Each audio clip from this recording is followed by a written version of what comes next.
last time on the wilds of Valandiir, the Crown Collectors, endeavoring to solve the mystery of Azathoth and find his intention through use of the Halls of Prophecy, the secretive underground layer of knowledge deep under Anorak, the last tiefling city that they've been occupying the last few days and gaining knowledge here and influence there.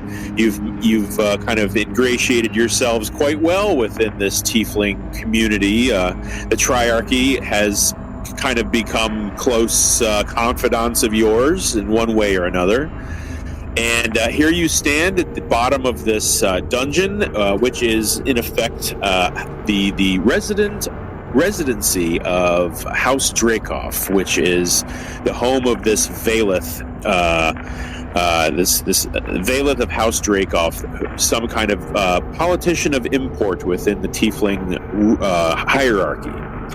And you have made your way through the first portion of this dungeon, if everyone recalls, collecting several of these sword blade-like objects that seem to unlock doors in their way.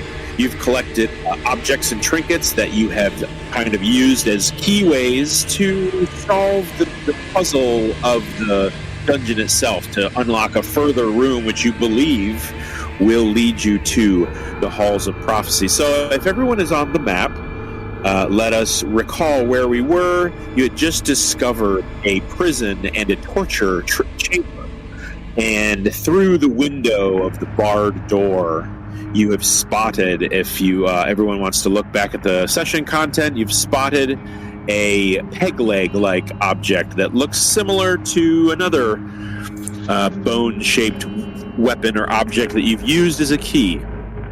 The door is currently locked. Splash page on the map. All I see is the splash page. Yeah. Oh, yeah. I'm going to fix that right now. So if everyone, there we go. Everyone's on the same page now. There we go. It doesn't look like everybody is at the dungeon, is at the, well, it is the dungeon. The dungeon within the dungeon. Doorways. It looks like some of you are out in the hall. I'm going to go ahead and act for Noah. He is in this vestibule area with these two huge stone statues. Looks like a male and a female tiefling. They're what could be a mated pair. They seem to be leaning towards each other, affectionate, immaculate shape. This black marble that they're carved out of. You can even see individual veins in their arms and such. You know, Michelangelo-like. Looks like Yuno is probably still out in the hall. So, just having some technical difficulties at the moment. Yeah, you want to delete yourself and reinsert yourself in there? I don't think we're in an initiative order, are we? No. Why don't we have everybody go ahead and roll initiative just to have it on the board? I will roll for Noah and get that going. And you're going to have to add me in, most likely. Okay. I'll take care of that. We're all gonna do one of these. Here we go. Wow. Certainly. Holy to our cow. I want everyone to tell Noah when he gets here how wonderfully he rolled for initiative when he's not here. Did you go over his sheet with him to make sure that all of his stats are good? Yeah, I'm pretty sure we got it straightened out. Okay, thank God. See, we were it terrified. I'm fighting like you 7th level, man. Yeah. we were worried. Okay, so Yuno got a 25. Let me go ahead and add you in there, Ken. It looks like Baranor, you're able to put yourself in the mix. Is anybody not with us yet? Dawn's not on there because I haven't put him on there yet. All right. To be fair, I would like to point out that the Empire is 100% racist. The imaginary world did not stem too far from the Disney world. You're literally standing. Now here's the thing: you're standing in a city because they're not allowed on the mainland. It's been pretty much made clear that this was not the Empire's doing. They just perpetuate it. So, just saying. Daunt rolled like shit. Alright. Who is... Okay. Kirbish, because of your cool-ass aura, your little icon in the turn order is like teeny tiny. Yep. Oh, Little teeny guy. Bitty living space. But I think that's everybody, so let's roll this up and just kind of continue with what we were doing now that thank you everybody for doing that. So now we're all on the board just in case, I want to make a decision based on order. The door in front of you, Kravish and Maven, with Baranor behind you, is very thick barred, and the space between the bars too slender for anyone to fit through. I would urge the party to organize amongst yourself who has what as far as keys and objects and things you've picked up along the way. I'm sure you've probably guessed that this place is a little tricky and requires attention to detail in some way. So I do believe it's possible Koza has one of the blade-like keys. And if we don't know where they're at, I'll randomly assign them because you haven't. I'm not going to say anyone's dropped them, but Now, have we not already been through the cells on the left-hand side? I do believe we did. yes, the cells on the left. You're able. So here's the thing: you were able to get into the inner chamber here. Mm-hmm. I don't believe you guys cracked open the second door, but you could see through everything. There's a couple skeletons. It's pretty bare. It looks like, for everything, what it's worth, it wasn't heavily used. There's not piles of bones and belongings in there and things like that. And you guys moseyed your way over here to a grisly chamber that remains locked before you, but you can see clear into it. It's just a ghastly scene of old torture results. A couple bodies here and there don't look too happy. With the candlestick and in the library. With the lead pipe in the conservatory. I always like Miss Scarlet. Yeah. Yeah. He did not do it. He did. I'm not arguing. That's the best. That's the best ending. We're not doing this right now. Go open the door, Baranor. What door? The one that I'm standing in front of that I can't open because I'm not as cool as you. Okay. What do I need to open the door? Leave stools. It's locked. Well, usually it's locked with one of the things that we have, the objects. That's fair. So a quick glance, you'll notice it has a key, like a proper keyhole, and it looks rather elaborate. It's not like a decrepit medieval, dungeon door with dirt there's dust and stuff, but it's because the place is old. Everything here is really sturdy and well made, so it definitely looks like it takes some sort of key, not necessarily just a flat blade object either. Ooh, Mr. Rogue. Do we have a key that would fit that we found here? We found a key. I thought we had. You're wrong. All right, can I use my thieves' tools on it? You can try, sure. It's not oddly shaped or it's not oddly sized. It's just well made. You're looking at it going, I'm gonna have to try on this one. It's myself on it then. Okay. Yeah. Well. Jesus, you have a plus 20? Yeah.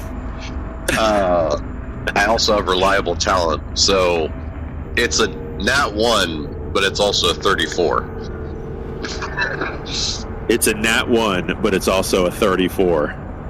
Yeah, must be living nice. Welcome to So here's the thing.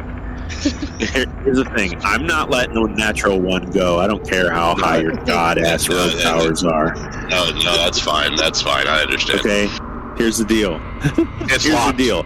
It's locked, guys. Your thieves tools, you get caught inside this mechanism to where you're like, oh, it's sturdier than I thought it was going to be.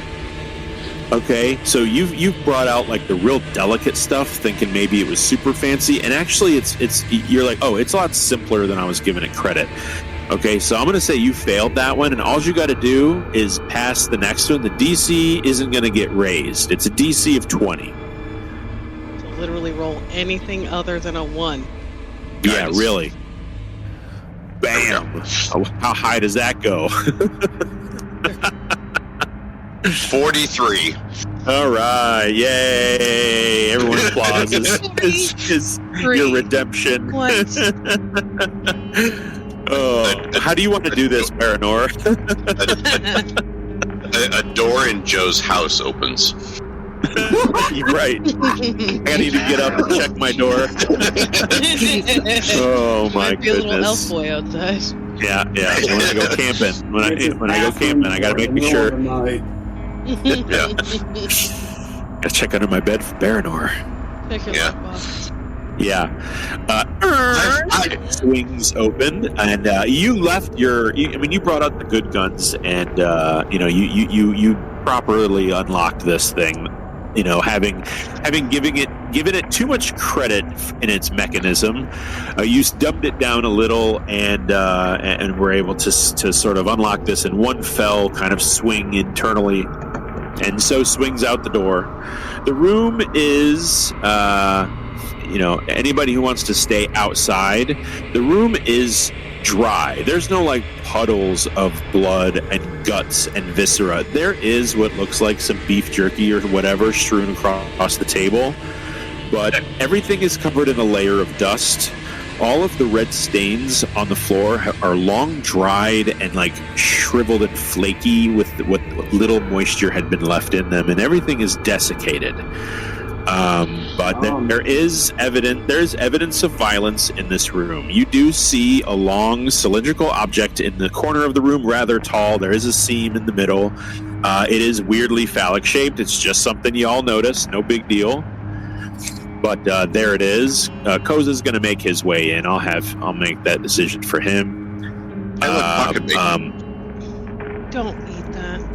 It does look old organic, but I'm going to tell you, as soon as you pick it up, it starts to break. And there's not that much of that. There's a little bit of that.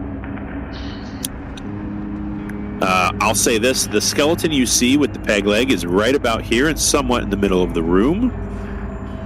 Baranor, you're the closest to it. It's a humanoid. It looks like it could be human. It could be elf or half-elf. It's likely not elf. The features of the skull are not that shapely of that of an elf, but it's not a tiefling. You don't see any remnants of forehead horns or stubs or broken off little roots on any of the bodies that you've seen so far. Looks like perhaps this was all done to races other than tiefling.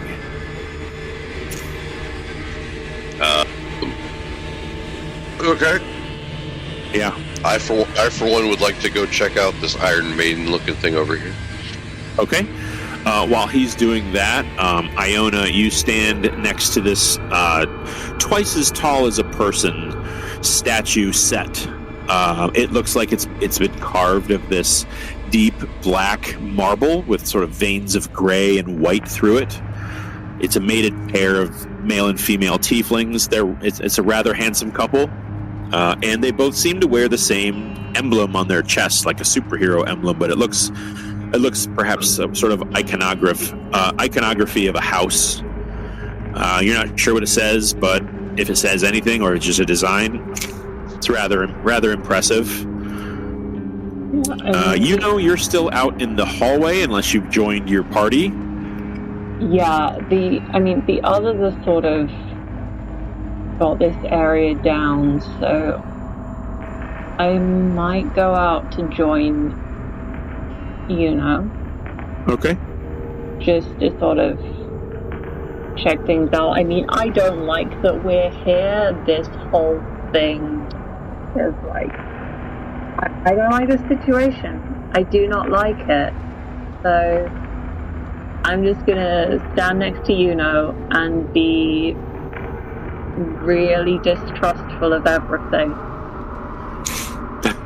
Of everything? Would that include of Yuno as well? Except Yuno. Well, there's your first mistake. Yeah, I'm like, be wary of that thing around his neck. Yeah, I know, but that's just the worst that's gonna happen with that thing is if Yuno dies, it's gonna start eating his corpse, and we're gonna have to find a way to pull it off his corpse before he gets resurrected. That's like, like that's a cat. as bad as it's gonna get, really. And Iona's like slowly coming reconciled to the whole, we're gonna have to pull this off Yuno's corpse. That we know of. Maybe what if it kills Yuno and puppets him for a while? No, geez, yeah. What if Who it? would load it? As Joe is over here. Eventually. Yeah. Like, stop talking, Thomas. This is the real BBEG. Yeah. The real cosmic killer is Yuno's little red Jello fella. I wouldn't do that to you. That'd be too easy. Yuno, did you name it? I can only guess. Hello. Hello. K-E-L-F-O. So his name is Puddin'. Put aw. I'll say this. We all know. I'll say this. healthy You've gotten a bit of Jello in your mouth a couple of times by accident, and he's surprisingly sour for how acidic he is. Why has he been in your? Never mind. We're not going on that particular journey. Yeah. Those relationships can be left private.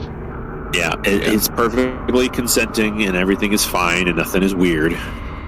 All right, so where we're at is it looks like, it looks like everybody is in the room except for. I see that Yuno has been duplicated. Hold on, let me get. Okay, so it looks like he's not in the hallway, Iona. You're kind of on your own. I don't know if you're okay with that. Well, I would have been with Yuno. If he's not actually there, then I gotta make him the right size now. It's already started.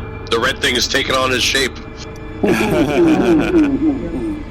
Okay, in that case, I am actually going to sort of stand here and take like keep an eye out for anything down here, anything up here.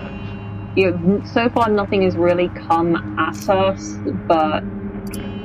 So you are going to find that one. Where are you now? You're in the hallway with the statues. Yeah. So I'm saying you have not then retreated into the main hall with the large double puzzle, right? No. Okay, so from where you're at, you can hear a very distant but loud crash. It sounds too muffled to pick a direction of where it came from. All you can hear is that it came from the direction of your little hallway leading out to the main hallway, and it sounds like it's difficult to tell with your passive perception if it was a scrape or a screech or a scream, but some kind of high-pitched squeal accompanied with this crash. And none of you at the moment, you where are you here? You're not too far from the party. I'll say that Pravesh, you're able to kind of spot where Iona is. Sorry? We still have the psychic link up, do we not? Yes, we should. Yeah, you should. But I'll say, just kind of looking around, Pravesh, you're the one who's able to sort of have line of sight on Iona real quick, even though she's kind of around the corner, but I'll count that you can see her. So you guys gauge everybody's here, except Daunt. Okay, I am letting the others know that I've heard something, and... Yeah, everyone's having the Gandalf to Pippin moment of, what did you just do? Because you noticed that this crash sound... none of you are sure how long it's been since you've last seen Daunt, because you guys kind of split up a little bit. looked in this room, looked at everything around, kind of wandered around, and all of a sudden this crash, and Daunt's nowhere to be seen. And at least the last 5 minutes is the last time anybody could remember seeing him. Well, for him, that's plenty of time. Okay, so I can see you, and I see you kind of flinch or turn, and so I'll use the psychic link to try to ask Iona, "What's up? What'd you hear?" I mean, I'm just going to relay all of it as soon as I hear it. There's something going on. Yeah. Out in that room. Hard to tell exactly what, but something has moved in a pretty big way. Okay, so I guess we can all say it's like, guys, let's tail it back out there. Let's see what's going on. Okay. What is anybody, if anything, taking from any of these rooms that you're in? I'll count the hall, the outer vestibule where Iona is as a room. So there's lots of things in each of the rooms. The dungeon, not so much. It looks like there's maybe old cloth as far as a resource. Well, we already got the old. We got the peg leg from the dungeon. I think that's where we got the peg leg from. Am I correct? I mean, we saw the peg leg. I don't know if you. I don't think you. Well, I think you guys. I think we ended it with you guys seeing this room. And I'm going to claim, I'm just going to say that you saw there was a couple skeletons in here, but this room is the room that had the body with the peg leg. I think we need to go in there and retrieve it. Yeah, so no one's claimed the leg yet. You've just seen it, is all. Okay. So I'll motion over to Koza and then say, "Get that leg." All right, so Koza's going to claim the leg, and also he's going to have one of the bladed keys. Who else has the rest? Let's just keep track. Does Koza turn into a raccoon when he does grab the leg? Yeah. Mm-hmm. I think I might have one of the keys. Okay. Probably do too, for all I know. For all we know, you do, so we'll count that you do. Who wants the last one? I believe Yuno has one. Okay. All right. Good to know. Keep them if you got them. Use them if you want them. So, is there anything? So, no one else doesn't touch on anything else. Baranor, we can get to what you saw here briefly, as everyone seems to be wanting to leave. With the Iron Maiden. The Iron Maiden. We'll say that as everyone's just sort of figuring stuff out in this room, you find that this tall object is made of some kind of a pewter or silver or polished lead, and it's a dark metal, and there is a rather huge seam through the center. It looks like it might hinge in the back, even though the hinge might be hidden. Mm-hmm. That's about it. That's all you can see, though. You don't see anywhere where it would unlock or keyhole or anything like that. Control mechanism on the wall or near it or something? No, you don't see anything like that. All right. Well, I'll keep that in mind. Something might be in there, but okay. For the moment, we'll head back out to the main area. All right. Where the sound was. Yeah. Okay. So, within that main room, let me grab Koza. Okay. Just to sort of refresh everybody on what we know about this place, to the north, straight north is the way in here from the outside world. Clockwise from the 1 o'clock area was a place that you took a crystal orb that you placed into the demon face's eye and activated an effect. The 3 o'clock was a blood sacrifice cauldron where you had to bleed into it and gain access to a library where you found an assortment of wands, one of which was bone-shaped. You decided to take it and plug it into the lower jaw of the demon face, and it worked. So you began your search for other bone-shaped things, and here we are. You're in the north. You're in the south sort of the 4 o'clock area, 5 o'clock area. To the immediate south is a sealed door with a very strange stylized face on it with a red crystal, and you haven't been anywhere else. All right. So as I start jogging back, I'm going to say, I bet 20 gold he's back in that library. Koza's going to pipe up and say, I can go check. Does anyone want to come with? I'll go. Okay. Yeah, I'm going to. All right. Okay, place yourselves in the sacrificial chamber. All who are going. Who's not going? Or is the whole party staying together? I'm going to be keeping track of that, by the way. Mm-hmm. Okay, Pretty much you, all Shag, and session. Scooby hang right here. We're going to go out this way. Aw, it'd be so nice to have a Shag and Scooby. All right. Let's see, who's that? Is that Yuno in the lobby still? Yeah, let's. I mean, we have me and Luna. Does that count? Yeah, you're too smart. All right, I see everyone is in the hallway except for, I'm going to put Koza back there. Looks like, it looks like everyone else is in the hallway. So if you're going, place yourselves in. If you're not, stay where you're at. What you mean? Where are we going? Yeah. Oh, okay, I see now. Yeah, Okay. Koza has offered to go back into the room. Okay, everybody was right here when you said, like, oh, I see everyone in the hallway. Yeah. Okay, so Iona and Yuno are remaining in the outer room. Yes? Wait, is the party moved again? Where? Yep. Where's, Can you hear us, Oh dear? my god, people are going to the... Oh wait, cauldron. Got it. I think it cut out a little bit, so... Oh, I'm sorry. Yeah, the party seems to want to go check into the library looking for Dawn. That's what that's the consensus. Right, yeah, find Dawn. Okay. The room stands as it was sort of before. The door in front of you is closed and locked.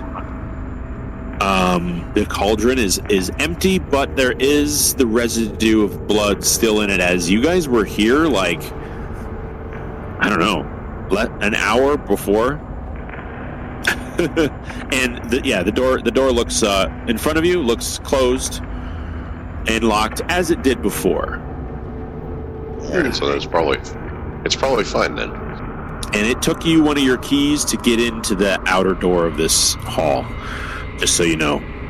So it was closed back up? Yeah, we'll say Okay. Koza gave up his key for that. Yeah. Okay, well, it doesn't look like it's any way. All right, so just give me, real quick, everyone just give me a perception check. Everybody in the party. I'll roll for Mr. Koza. As he's feeling a little frustrated that he offered to look and seems okay. 23. Kavif's aura, is that plus 4, D4? Plus 4 to saving throws, yeah. I just rolled a nat 20 for a 32. Awesome. Okay. Okay, yeah. 3. Did anybody roll under a 15? That's all I need to know. Under a 15. No. No. Okay. All right. So, Kravish, in this room, you look on the floor. You look at the disturbing nature of the footprints that you all made in here prior, when you were in here earlier. And it doesn't. You can see several sets of footprints leading into the doorway because you guys went down there. But what you don't see is any new signs of activity. You remember what it took to open this door. It didn't take a trickle or a pinprick of the finger. It took a significant amount of vitality to unlock this puzzle, and it was very disturbing and weird. It doesn't look like anything like that has happened. So, you kind of realize there's nothing for this room. There's some devil iconography kind of all over the place, though. There's sort of weird symbols and hanging metal, wrought iron metal symbols and sigils and infernal glyphs and things all over the place. Gives you the heebie-jeebies. And that's when you hear a distant this distant crash sound. And this time you got kind of a clearer idea of what it was from what Iona heard. And it definitely sounded like either something enormous stomping or a cave-in. From where? You're not sure. From where you're at, everybody is in the room. So I'm going to say you heard it come from the end of this hall. You're not sure where else. Should we go into the main hall and wait for the sound to come again? That sounds like a fine idea. I mean, we know it didn't come from sort of the southeast. Mm-hmm. We can't get through the south, so actually we have enough of us that each of us could stand sort of nearish to an entrance and listen out. If we ignore 1, 2, 3. I like the way you think. Let's do it. And we can sort of figure out, like what's closest, who hears it loudest, depending on where they are. So, like, if each of us goes sort of around, and everyone picks one. All right. So let's put everybody where Kravish is, and before anybody moves away, if you guys want to congregate, let's congregate right around here as you spill out of this room. Those of you with extraordinarily high perception, you do hear a whimpering sound across the hall. As soon as you enter this room, it's distant, it's far, but it seems like it's right across the room in this direction. You hear, it's hard to tell, it's echoed, it's faint, but you do hear what sounds like, your passive insight tells you someone is weeping and trying to hide it. It doesn't sound like a sob, like they're just blubbering. Okay, what do we think? Trap, or is someone genuinely in trouble? I mean, we do need to find Dawn, and Dawn could sound like anyone conceivably. I figured it wouldn't be Dawn if he was, like, crying. Yeah, might not be Dawn, but I guess it depends on what was causing the crash and how badly the hypothetical person who may or may not be a trap is hurt. Let's have who's proficient in insight? Is anybody? I am. I am. Let's have a roll from y'all. I used to be. I am. Aw. Yeah. 2024 rules. I lost it. Natural 20 for a 29. Nice. Okay. You guys have been around Daunt for about, I don't know, what, a couple months, probably, right? Something like that. Some of us longer than that. Yeah, you've heard him speak, rather regularly. He's jovial. You've heard him. This didn't sound like Daunt crying. It sounded like a different person. It's like you'd imagine. You get the idea. I think I know what he might sound like if he were crying. I don't think he has in front of any of you, but it just rubs you the wrong way thinking that was him. But it is all the way over here on the other side of this skull floor puzzle. To remind you, it looks like a devil's face, raised but not realistic in its proportions. You can walk over it. It forms kind of almost a low dome, in its shape, sort of. You can walk on it without a problem. Okay. If that is another person crying, how did they get in? Because it was not easy for us to get in here. How did they get in? I mean, presumably the house that owns this place has their own easier way in, but they wouldn't. Assuming it's like a real person. Yeah. Yeah. This is why I think it might not be. Mm-hmm. Like that scene in Men in Black when it's like, why did little Judy had to die? Okay. It sounds like the whimpering has ceased. You haven't heard it in a moment or two.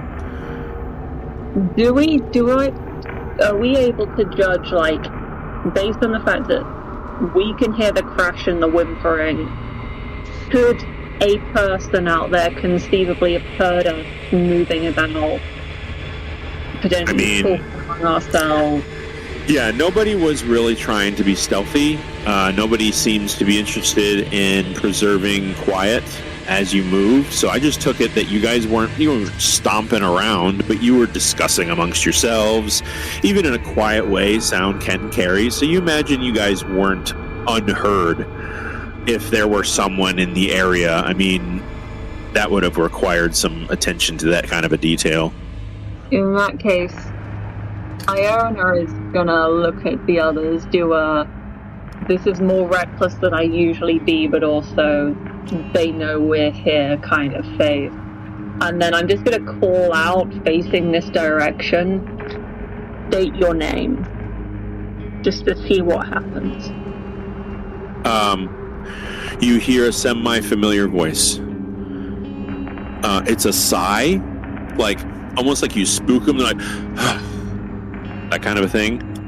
And you just hear, "It's me. It's just me." And you do, Maven, if you're right there, you can see there's someone crouching in this room. It looks like it's around a corner. I got to give you part of this room, Maven, because you can see into it. It looks like Daunt might have used his key. He had one. Mm-hmm. And this door is open, and there's someone crouching over here. Let me give that. Hold on, I got to reveal it. This room is rather brilliantly lit, but you can't see the whole thing. There's a very bright glowing object in this room. But you look over, and you don't see Daunt. You see this. I don't know if have you seen him? I have not. I think Yes, at the bar, right? And I think there was one other person with Iona when he was doing it. I can't remember. I don't think maybe it might have been the bar when he was drunk. We were arm wrestling, and at one point he did go into this, but I'm not sure which of the crown collectors were with us. Well, just give me a history check. Give me a history check at advantage, just to kind of see if you can recall it. Even if I hadn't seen him in this form, I would imagine I would know what I remember seeing that shape-changer looks like. You know what a changeling is. Changeling, that's what I said. Yeah, and you know that 25. He is one. 25. Yeah, okay. You briefly saw this happen in the bar.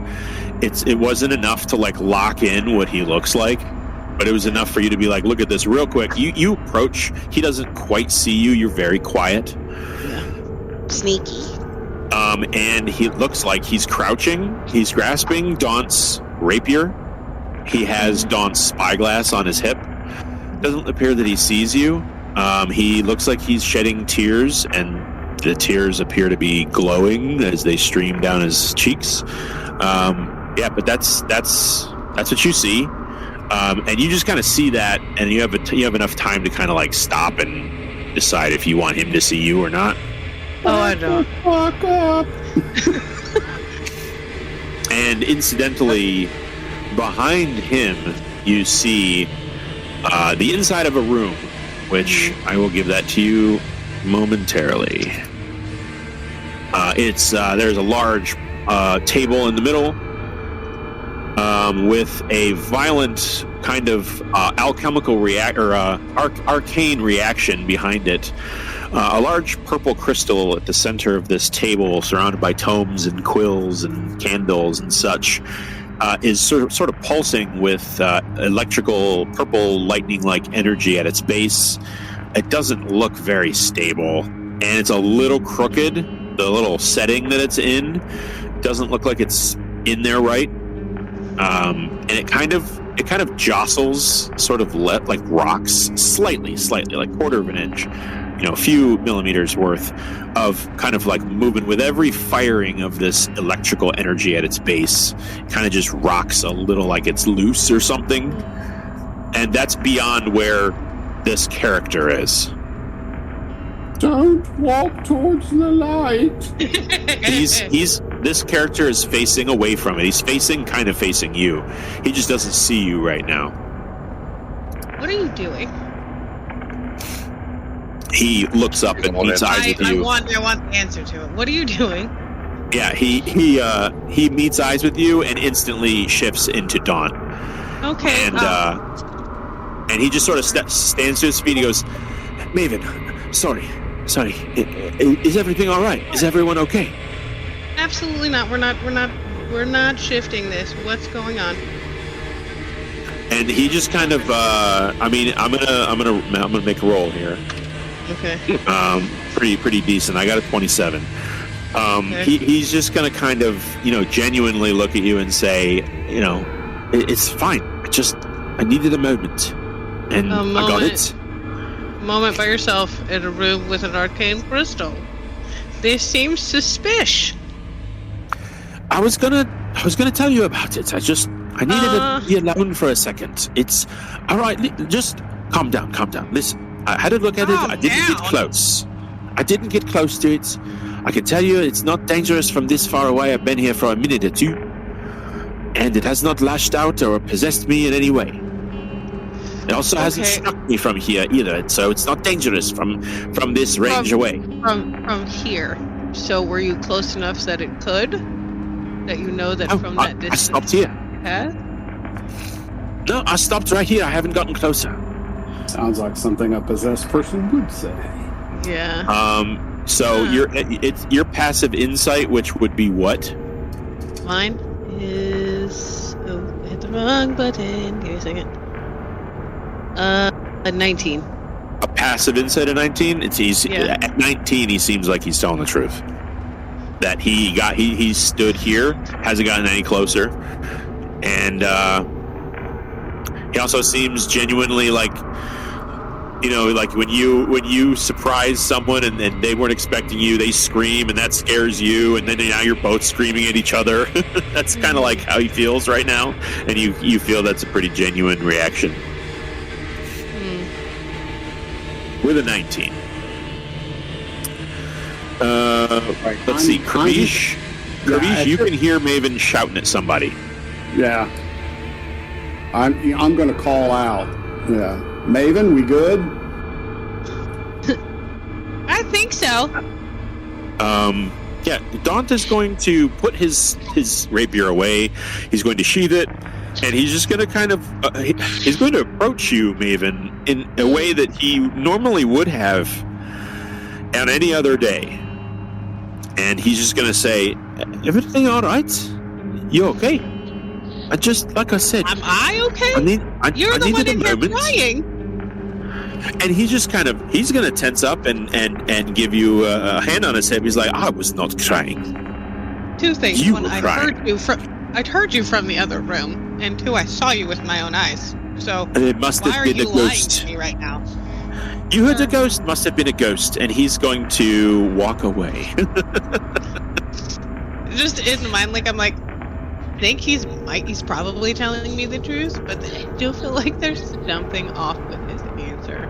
If he's walking away, does that mean that he's walking out into the main room and therefore yes. going me? Yep. He's walking towards Iona and Kravish, and he's just going to say, "Look, everyone was looking at stuff. It seemed, I don't know, forgive me, boring. I took a little walk, and I became emotional over everything and stuff. And I needed a moment, so I took a moment. Have none of you ever had the need to be alone for a second, gather your thoughts? That's all I was doing." In the middle of loud crashing noises? No. In the middle of a cursed vault? No. And he's going to look at all of you up and down, and he's going to say, "Doesn't look like anyone got hurt. Seems you're all safe. What did you find out in the prison and torture chamber?" Insight check. What are you trying to ascertain? I'm trying to ascertain if he's trying to hide something. Okay. My Yeah, let's have passive insight insight. 22. Okay. Guidance. It's a 23 plus a d4.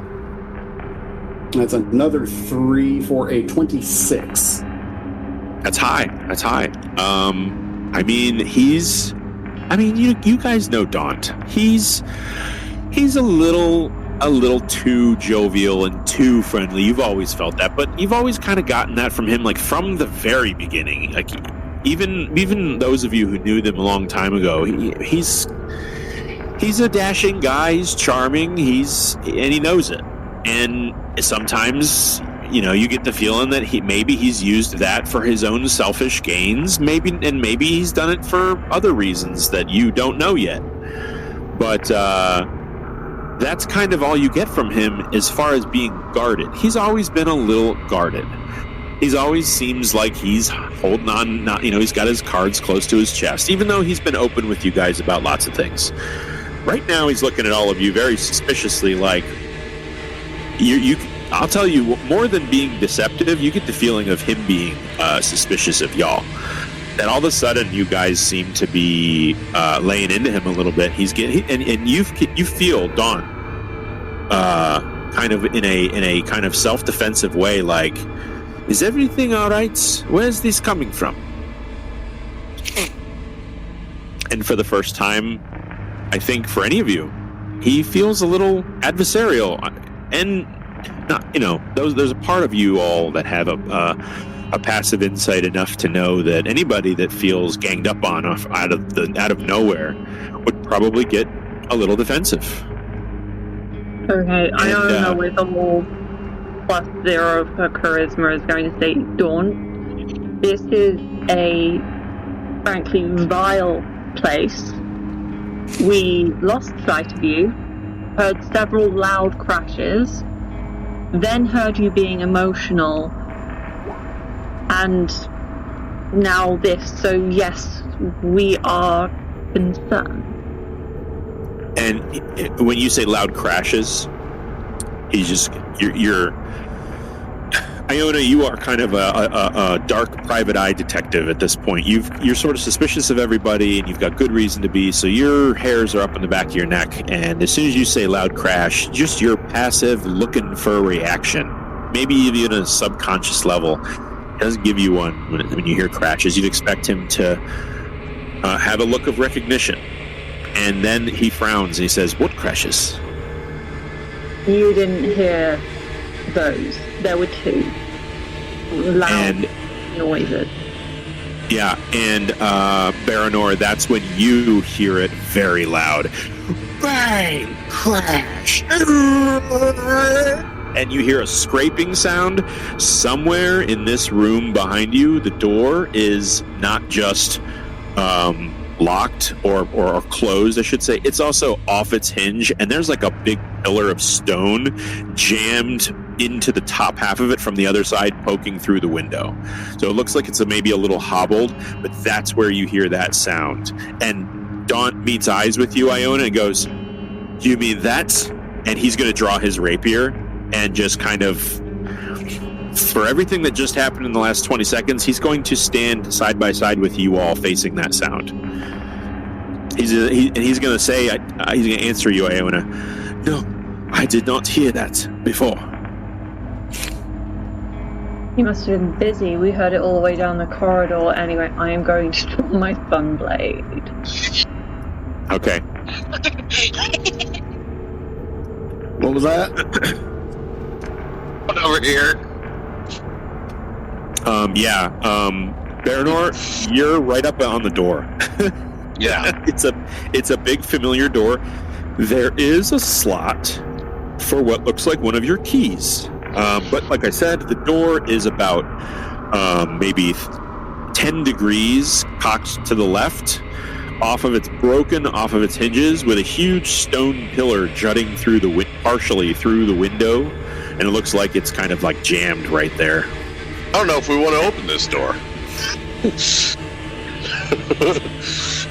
Because there's something on the other side of it. That forced a huge pillar through the damn thing. Do you want to? The window is not too tall for you. Do you want to look through it? Maybe could look in wild shape and look through it as a little sparrow.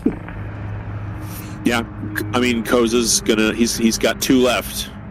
He's gonna offer that. Is that what we want to do? He's gonna defer to the group, but he's gonna say, "I'm gonna want to save one for battle or something if we need it." Hang on. Let's just not do that.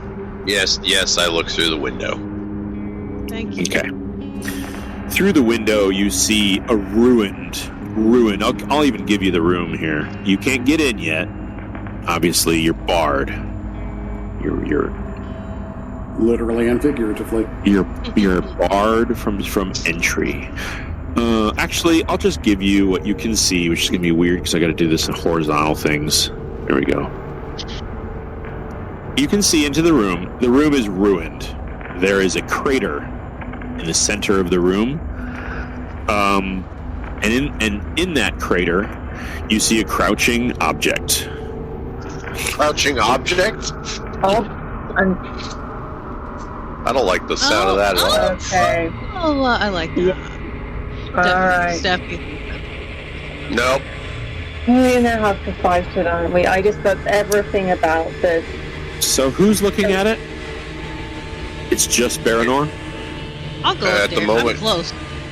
At the moment, but I just... Okay. I'm gonna go up there. Well, let's have somebody give me an advantaged perception check. As you look at this large golem, it definitely looks like, those of you in the know, that would be Yuno, that would be Kravish, that would probably be Maven, and mostly Iona and Baranor. It appears to be some form of a Gothic-inspired tiefling version of a iron golem. Has the highest perception, so. Heavily rusted. I don't know where Yuno is. Where's Yuno? Where are you at, man? Having problems with Roll20 moving him. Oh, okay. You just want to stay with the group? There we go. Okay. I don't care who makes the Let's just perception assume check. that is always with the group. Okay, fair enough. Roll20 just sometimes Yeah, I move it and it puts me back. I'm keeping Daunt in front of me right now. Okay. What does that mean? You're just always behind him? Yeah. All right. Go ahead and roll a stealth check just to see I if don't you care. can do it. He can run there. He knows I'm right there with him. Okay. I'm Yeah, not he making moves. any effort. He moves and you move in behind him. Yeah. All right. What does this aura do again? It's an aura of protection. It gives a +4 to saving throws for anyone who's in it. Cool. All right.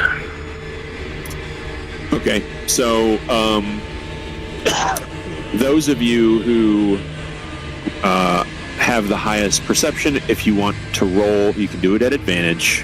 As you look into the window, the crushed window of this doorway into this chamber, it is, just as you see, relatively empty as the floor has been destroyed by damage. There is sort of a layer of dust on everything as well. Looks like maybe it's difficult to describe. You definitely heard that sound come from this chamber. Iona, straight 29s, that's pretty cool. Yeah, you see that. Sorry? Do I get the aura of protection on checks, or is it just saving for reach? Yeah, it's just saving throws. Okay, right. Yeah, so straight 29. Right. Yeah, so in that window, you can see glinting off of its hip is an object that's not made of iron. Well, shit. It looks vaguely familiar, and you can feel your muscles and bones creaking as you realize it is bone shaped in that of a tooth or a horn. Something on his hip. can't quite see exactly what it is.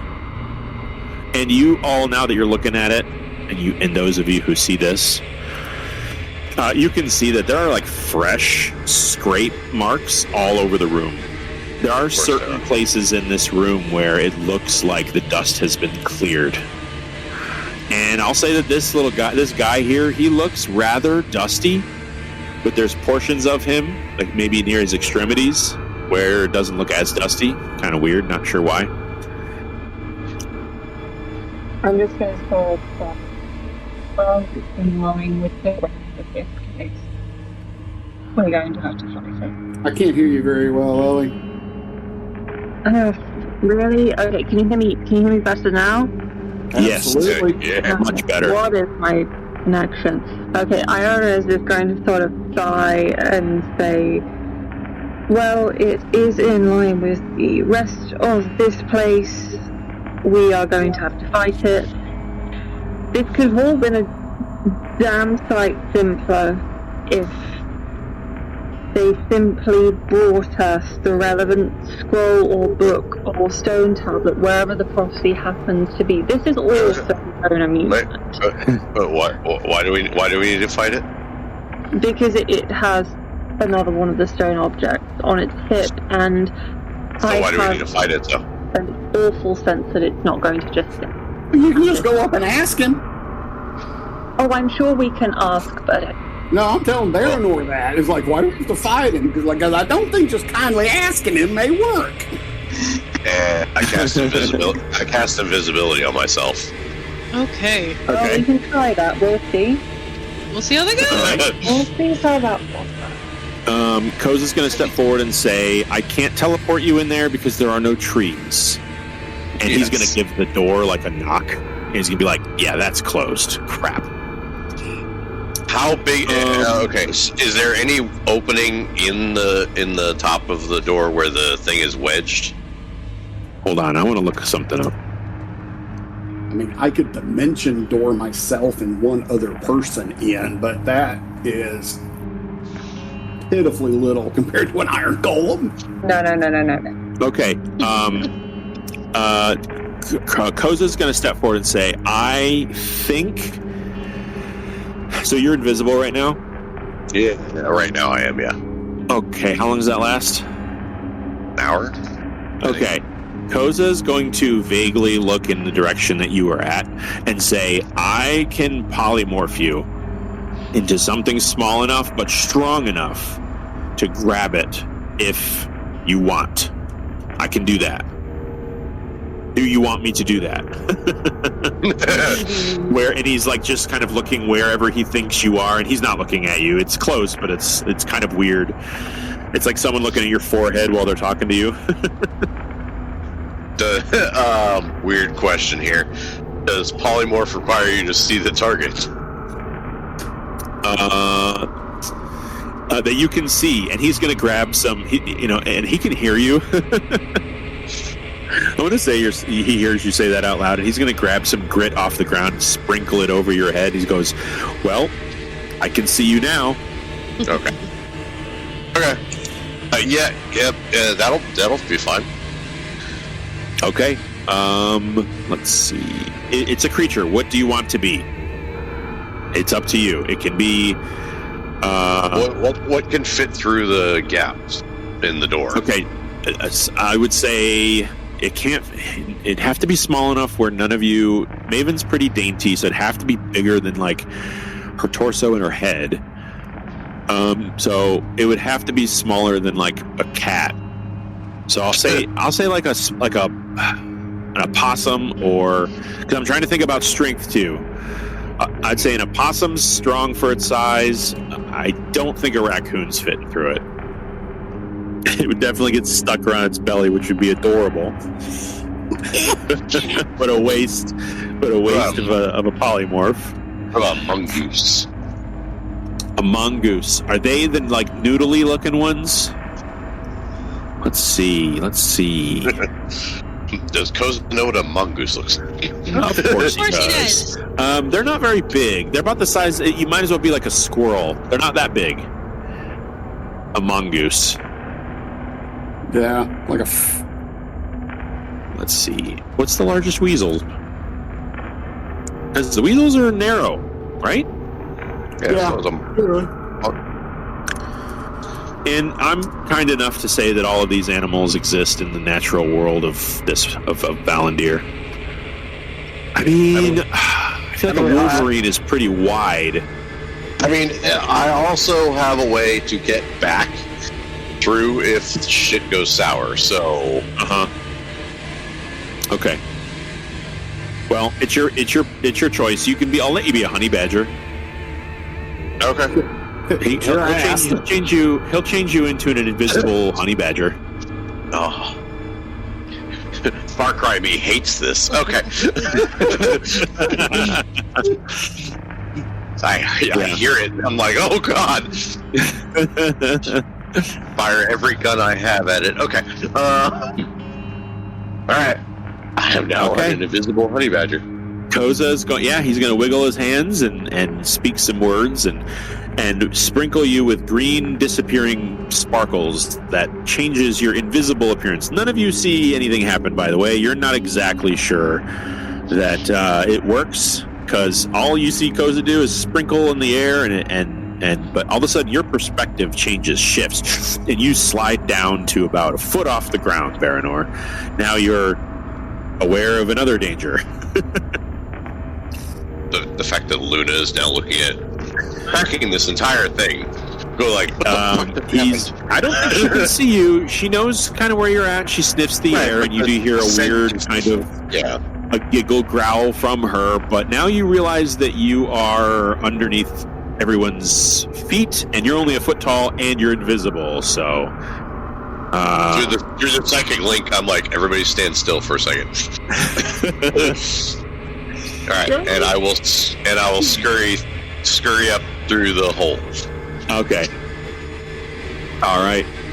Well, and then going to work spectacularly or end in tears? Real bad. Yeah. Okay. What would be a honey badger's stealth roll?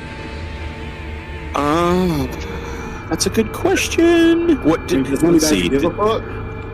I'm going to give it Badger's stats. I'm going to give it Badger's. I think Badger's in there. Yeah, Badger's in here. So their dexterity is pretty bad. Yeah, I know. But you're invisible and you fit through the hole. So that's what I gave you with it. So I'd roll it with advantage at least. Yeah, Dex of 0. Let's see how you do. Dex of 0. Okay. Yeah. Okay. Good old-fashioned straight rolling it. Well, with advantage. With advantage, but come on. So no bonuses on this. I'm just going to roll 2 d20s here. Okay, an 18. Okay. 18 for stealth. Okay.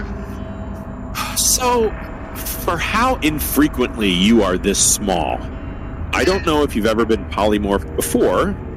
You've been teleported, you've been dimension doored, you've been carried by a large spectral hand.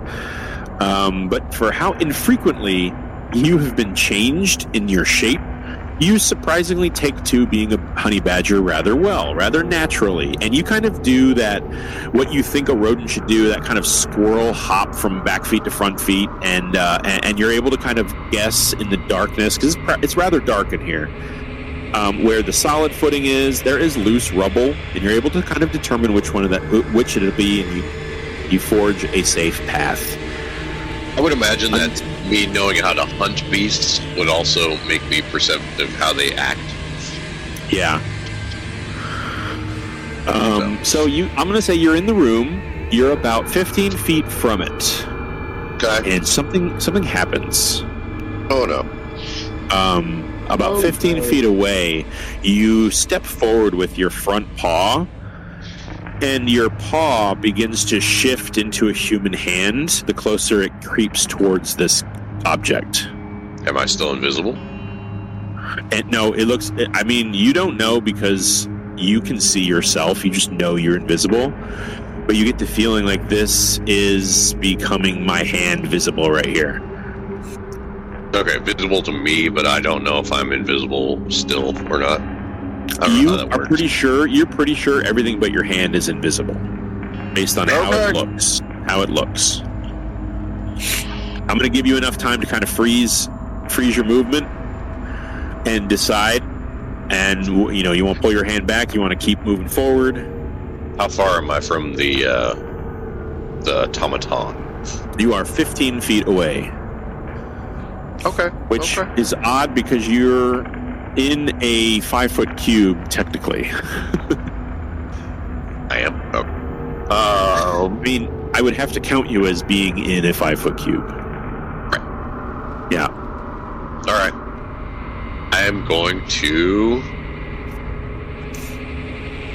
I'm guessing there's some kind of glyph or magic field around this thing that is disrupting it. So I am going... All right. I'm gonna dash forward and grab the tooth. So as soon as you step forward, your arm turns into Baranor's half-elf arm. And as soon as you step forward, you drop invisibility completely and you shift back into your half-elf form. This thing immediately leaps upward and you hear this creaking. And do you speak Infernal? No. Who here spoken, or is it only because you guys are translating it with spells? Well, I think that's all it was. Okay, you've heard Infernal enough now. You hear words in Infernal as this creature stands erect with his knees kind of creaking to a halt as he stands tall. He grasps his axe and he grasps his hammer, one in each hand. And he stands above you, Baranor. Let's put you in that room. Okay. And we're going to have you right here because this guy... this guy is right here. He's about 10 feet away. Like that. Okay. You were 15 feet. Now you're 10 feet. And he is going to... I'm going to roll... Well, let's add him to the turn order. Just because it's fair. That is gonna be a... Alright, how'd I do between me and you? Huh? Not good enough. You just beat him. I'll let you make an attack, or I'll let you get in closer if you wish. Okay, I'm just trying to get the tooth. Okay. You're gonna, as soon as you move in, he's going to make a entering his space attack of opportunity with his great axe. Okay. That is going to be a 27 to hit, rather low. That hits. Okay. You are going to get hit dead in your chest and take 12 points of slashing damage. Again, dastardly low. I need you to make a strength saving throw or be thrown 20 feet back. Okay, I will be using Uncanny Dodge to half that damage. Okay. So that goes... That's 6 points. Yep. There you go. All right. And strength save, you said? Yes. Okay. That would be an 8. All right. So he knocks you back, and as soon as you land and slam against the door, you slam in the form of Honey Badger. And he actually pops you through that hole in the door. I mean, he just like flings you back with this axe attack, and you pop through the shape of a not a mongoose, of a honey badger, and you're also invisible. So you fly through the door. I'm going to say and Maven are close enough to hear a clattering at the doorway, and you hear, I mean, what sound does an injured honey badger make? A skittering, pissed off sound right at the door as something clatters through it. I know that sound very well. And all of you can now hear this thing making noise. And it begins slamming its hammer into the ground. And it looks like it's charging the door. Okay. How close am I to that door? Let me see. Well, you're right up. Through the psychic link, Back up. First attempt was not successful. Back up. Dawn's gonna say, "What's happening? I hear noises. What's going on?" There is a big metal monster on the other side of that door. Remember, Okay, so doesn't all know. he He's heard not in was- the lane. That's all that Dawn heard, because he's not psychically linked to you. Right. There's a big ass thing on the other side of this door. It's charging the door. So we're gonna back up from the door. I'm gonna say through the psychic link, does anyone have heat metal, or would that just make this worse? Unknown. No, I have no spells. Boom! The automaton The only heat impacts metal on the Maven has door. is by repeatedly punching it. Yeah. Yeah, he's gonna slam his whole body frame into that pillar. It doesn't look like it shifts the door, but it does give everything a jostle, and you guys all get rained down from above with grit and soot and dust. And it looks like it's going to take 3 slow steps backwards and do it again. Doosh, doosh, doosh, boom. So that's happening. Maven, you ready to take a Yeah. little road trip? Yeah, let's go. All right. Little road. Yeah, Road it is trip. a little road. Maven and Karish are I leaving take the hold of map. Maven like Batman Hi, guys. position tail, and we are going to dimension door Okay. right out here. Right. Right there. Right chair. Okay. And Maven, Is that, Um, I don't think that's inside the door. let's see. Is it inside the door? I'm gonna get past this. Is what inside? How far can you go? Hold on. Yeah, do we need to be like close? Like. Oh no. You this is the door right here. Oh, Okay. This is the beginnings of a hallway before it decrepitudes into rubble. Mhm. Okay. I thought this might have been I'm gonna the say remnants that- of the door. Yeah, I'm gonna say that this golem is right up on the door. He just bashed it, so you're now further in the room than he is. perfect. I'm gonna say, let's see, can Koza dimension door as well? What would be doing in this situation? Are you gonna stay outside where the door is locked, or are you gonna figure out a way to get in the room? No, he cannot dimension door. Yuno's not going to go in the room with the giant Okay. metal monster until we have a plan. Okay, so Koza's he's gonna burn a wild shape.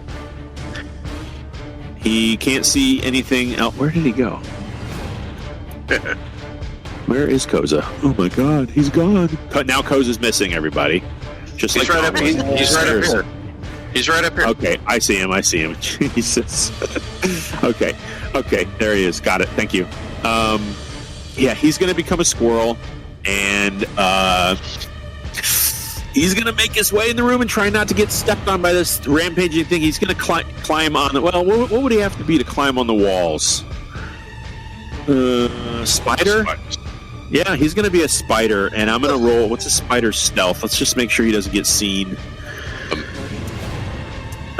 I don't think it's gonna be a problem. Let's just make sure. A And giant even wolf spider is. depending on the size of the spider, might be normal He's not- for him. Yeah, he's not going to become a giant anything. He's going to try to be as small as possible. He just wants to get in the room. He doesn't want to be anywhere near this thing when it's Rampaging. rampaging. Dex isn't terrible. All right, here we go. Stealth for the spider. Ooh, almost got a natural 20, but that's all right. That's going to be a 19. 19 will do it. So he's going to wild shape into a spider, crawl up the tall walls. The walls are about 20 feet high, the ceilings, I should say. And he's going to crawl all the way to the top and scale. He's going to take a full 2 turns moving because he's so small and he wants to be slow. So I'm going to say that after everyone gets to do something twice, he's going to end up in here, right about there. So that's Koza. So does he drop? Does he drop the spider form when he gets to there? He's to be determined. He's going to stay up on the ceiling for just a moment. He's, like I said, he's going to spend two rounds there, and if stuff is kicked off, then then he'll change back and get himself battle ready. That's a nasty fall. But for now, that's where he's going to be. Well, he can always decide to fall as a spider. They don't have any fall damage. Right, but if it reverts back... So close. Uncontrolled. I understand what you're saying. Yeah. All right, so that's Koza taken care of for 2 turns. We're going to... Did I descend this already? I think I did. We are going to just go down the turn order. So Koza just acted. Maven, you are in the room. What are you doing? This thing has its back to you. And it's in the middle right now of driving its shoulder into the pillar next to the door. I would like to run up, grab the thing we need, and run back in hopes that he can dimension door us immediately back out. All right. As you get within 15 feet of it... I think I'm already within 15 feet of it. Yeah, any and all of your monk abilities Yeah. that have any divine magic attached to them, just blink out. Okay, that's fine. You run up. You don't feel significantly weaker. You just feel a weird cutoff from Palor, I guess you could say. You felt it before. Yeah. And as you are doing that, you kind of out of the corner of your eye, you can see this black spider on the ceiling above you. I'm going to say your passive insight's enough to tell you that's probably Koza, but now you know there's a spider in the room. And you walk up. Shadowheart Spear of Wolves. Yeah. No. Stephanie. And you grasp hold of this object, and it looks like a big bony, it's rather large. It looks like the end of one of the horns, perhaps, in that statue. And it is kind of embedded in a funny angle in the back of this thing. So if you want it, you're gonna have to climb up this thing's torso, and you're gonna have to really retch it out. Okay, I can do that. Okay, so give me an acrobatics check. I don't have any doubts, and then you're gonna have to give me a athletics check to grasp hold of it and give it a pull. Okay, that'll be a 22 for acrobatics. Yep, you find yourself scaling its back, no problem. I need to get different dice. 15. A 15 strength. So you've got your hand around. You realize, damn, this thing's bigger than it looked from down there. And by the way, it's rather dark. Okay. It's quite dark. And I'll say this. Well, no, that doesn't matter right now. We'll bring that up later. Okay. You grasp hold of this thing. It was a little bigger than you thought. It's a rather large object, maybe 2 feet long, and you just don't have a big enough grasp around it, even at the tip, because it's not really, really tapered and thin and narrow. It's a little wider. That's why you're pretty sure it's the end of a horn. Mm-hmm. So pulling it out is not going to work, and you can see this thing with a creaking scrape of rusty metal spin its head and looks right at you with these burning red pinpoint eyes and blasts you in the face with energy. This is going to be a ranged attack at point blank, so I'm going to say it's at disadvantage, even though he's looking right at you. Okay. They're both still really good. Yeah, that's going to be a 32 to hit you. Shockingly, that hits. Can I try to hold on to it if he pushes me back 20 feet like he did Baranor? Can I just try to hold on to the thing? Well, this is a different kind of attack. Oh. So if you want to give me another strength save to hold on, I'll allow it. And you're definitely outside of its 13 of that aura. Yeah, he like I said, this blast like a shotgun. You did not expect this whatsoever, and you've been hit with magic before. This just felt like a concussive force. Like this thing just opened its eyes, and the force of 1,000 winds was enough to just kind of dislodge your fingers from around this tooth thing and blasts you back. I remember that feeling. Yeah, blasts you back, and you're going to go back 20 feet. Okay. And because you were on top of it and it is large, you dropped 5 feet, so you're going to take... I don't need to. It's fine. Oh, yeah, you feather fall. Something like that. If I'm on it, that's 20 feet, perfect. Well, I'll grant you that you do at least dope monk shit your way into a backwards flip and land on your feet. Right next to Kravish. And now, Kravish, it is looking right at you, as you are now next to what just tried to take something from it. All right. I am going to look at it, and I'm going to use my action to cast Dispel Magic at 7th level. It ain't your turn yet. Oh, it's not? Oh, I thought it was. No, I'm just saying that it's looking at you now. Excuse me. My bad. I don't know if I made it. Yeah, we're in turn order, by the way. Everybody go ahead and look at the turn order. Okey-dokey. My bad. Yeah. Sorry. So, Maven, that was your action to try to grab it. You got bonus. You got movement. Whatever you want to do. Okay. There's not really one that I can do. I will probably just move back to it. Oops. I'll probably just move back up to it. Okay. Welcome back, Just to hon. be, hey babe, and just to be obnoxious, as in the way and annoying as possible. Okay. You doing okay back there? You doing okay over there? I'm good. We're good. Did I take any damage from being the force Yes. mechanism? Yeah. How much was that? He hit you for... Hold on a second. Eye blast. Ooh, boy, oh boy. 22 points force damage.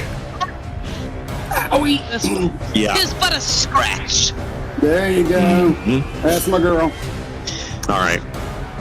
Baranor, you watch this thing's head turn around, and you see it like light up the inside of this chamber real quick with this shotgun blast of energy from its face. I'm not exactly sure. It turned away from you, but there you are. You are invisible still. You are the size of a honey badger. And you're standing next to Daunt, who is turning around, looking around, panicky, and it looks like he is about ready to cast a spell. It looks like he is moving his hands and practicing something. I don't know if I can do it during my turn, but I'd like to ask Koza to drop the polymorph. Is that a concentration thing, or am I just a honey badger? Oh no, I don't think he can drop that. Okay. Then I'm going to ask him anyways. Get no response, or he tells me it's stuck like this, and then I will, as a honey badger, try and crawl back through the hole. Okay, make a persuasion check, because you're a honey badger, so you're chirping up at him, but he's a druid, so he should be able to understand you. But he's psychically linked to me. Okay. Yeah, he's gonna kind of look at you and go, I can't do that. Okay, cool. Sorry. Right. This was a great idea when it was just a thing you could grab. Yeah. Okay. I'm going to try and scurry back through the hole then. Okay. You made it through the hole as soon as you... Well, no, you know what? I'm going to give you this. As soon as you get close to the door, you turn back into Baranor, because you are within 15 feet of this creature before you even get through the door. So you go to squeeze through the door, and bam, you just clatter into the bars, and you can see this thing real close now. It's only about 5 feet away from the edge of the door where the pillar is that's pushed into it. Okay, Baranor is beginning to understand what's going on with this anti-magic field thing. He's going to try something then. He's going to bonus action summon a soul knife, which is a psionic. So yes, not you sure now have a soul knife. Which is not sure if it's going to be affected by it. And then he's going to use his, what's it called? It's down here somewhere. Psychic teleportation. Okay. And so before you do that, let me ask you a question. Okay. What weapons do you have on your hip? Do you have the Copus? I have the Copus. I have the flame dagger. The Copus is something that you'd be able to see just looking at it, right? Because it's on your hip. Yeah, and I don't think I have a real good sheath for that. It's a very odd-shaped weapon. I don't think you have a sheath. I think it's just in your belt. As you kind of glance at it, I'm going to say you definitely notice the Copus is not smoking. It's just a black steel blade. Yeah, I figured. And as you just sort of aside, as an instinct, you summon your soul knife, and it's in your hand. It does not appear to be suffering the same feeling as your Copus. Okay. I'm going to throw the blade through the gap in the door and travel a total of 50 feet. I don't need that far. Okay. Yeah, how far do you want to go? Now, first things first, you're throwing it through a hole. So I'm going to need an attack, and you're going to have to beat a 20. Just to see if you bullseye this. Soul knife. 21. Nice. Just barely. Those of you next to the door, Maven, you as well, you see this pinkish purple spectral blade just sort of flit through, and you hear this slink. You don't hear a ting or a bang or a clatter. This knife glides right alongside the bars that are bent inward of this door, and it slides past the stone pillar, past the iron golem, and lands sticking hard in the dirt of this room. Wherever you want, really, in a straight line, wherever you can see, and then I'll give you the whole room once you're in there, Baranor. So pick a spot. I just popped right here, though. That's about all I need. Right there? Okay. Yeah. Sticks hard. Well, then I'm not going to give you the room. Yeah. All right. That was my bonus action, and then my action. I'm going to pull out that I have, which is my. Wait, where did roll 20 just go? There it is. We're still here. I have Luna's Fang on me. Okay. So I'm going to use that one. And I'm going to stab this thing twice. You're going to get right up on it? Oh, yeah. Okay. Because you're not. You're behind Maven at this moment. I'm moving up. There we go. Okay. All right. Stabby stab. And if I remember correctly, Luna's Fang is mastercrafted. It is not magical, right? Yes. Okay. So it's just really sharp. It was a gift from Axton, so. All right. 24 to hit? 24 does not hit. 24 does not hit. Okay. No, your dagger glides harmlessly off of this thing's armor, and it looks like it's beginning to look down at you as it's slowly rotating its body in your direction. Hey guys, this thing's really hard to hit. No, 14 doesn't hit. Okay. I'll just stay where I'm at then. That's my turn. Luna will take the dodge action. Luna is very, very safe up in the. She's not okay with any of this. No, I'm gonna speak for her and say she definitely closed the distance to this door and she's scratching at it. She's not happy you're in there. Okay. Not at all. Fuck out of here. All right. Yeah. So he is definitely going to rotate his body. And you see this it's filling this hallway. Now, these hallways are normally pretty wide.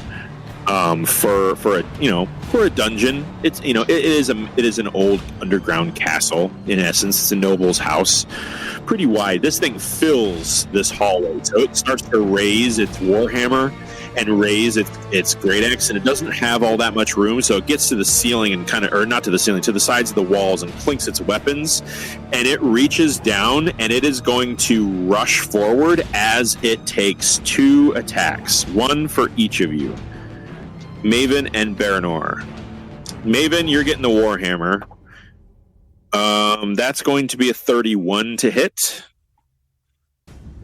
and I think we both know that hits, yes. And I take no damage. Yay! Yay. Much rejoicing. Where did Joe go? Joe. Did you know? Yo, Joe. The Muffin Man? Did you know The Muffin Man! that if I go to Florida and I see a manatee, I'm gonna pet it? And you're going to be fined. That's fine. I will make sure when I am fined that I have the money to pay the fine, because it's Yes. gonna happen. His connection has died. Give him a moment. As he just posted in the session content. Oh, he did it to himself this time. He did. So, in plotting our revolution, Mm-hmm. I think I deserve 3 million gold pieces. Yes. the monk wants instant wealth. Okay. No, Stephanie wants instant wealth. Okay, there is Even with like peace, love, happiness, and We would still be poor in Joe's universe. probably. Yes. Still can barely buy a loaf of bread. Yeah. Can buy a rare weapon with that amount of money. One rare weapon. Right. Like an arrowhead. Yeah. I mean, if Something we're like that. putting up things that we want, I want a tome of understanding. Don't we all? I would like. I mean, the last tome of understanding didn't work out so well for the world. Yeah, the thing is tome of understanding, it regains the magic in a century. Yeah. So, like, for human character, that's not anything. But Ione as an elf, something like that is a freaking investment. You can be doing that once a century. I want the Like tome of 600 years. 700 Oh. years. the tome of Fae. No, you don't. I forget you're not all good. I forget that all the time. I am Channing Tatum Baranor. What are you talking about? But he is good and dead. I'm trying to find it. I saw a little card for it, but I can't. I just want D&D to actually put some actual legit bows in the game. That would be nice for you. Like Like canon, Through everything. like canon, like in the books and everything like that. There's only 2 goddamn bows. 3 if you count Fizbins.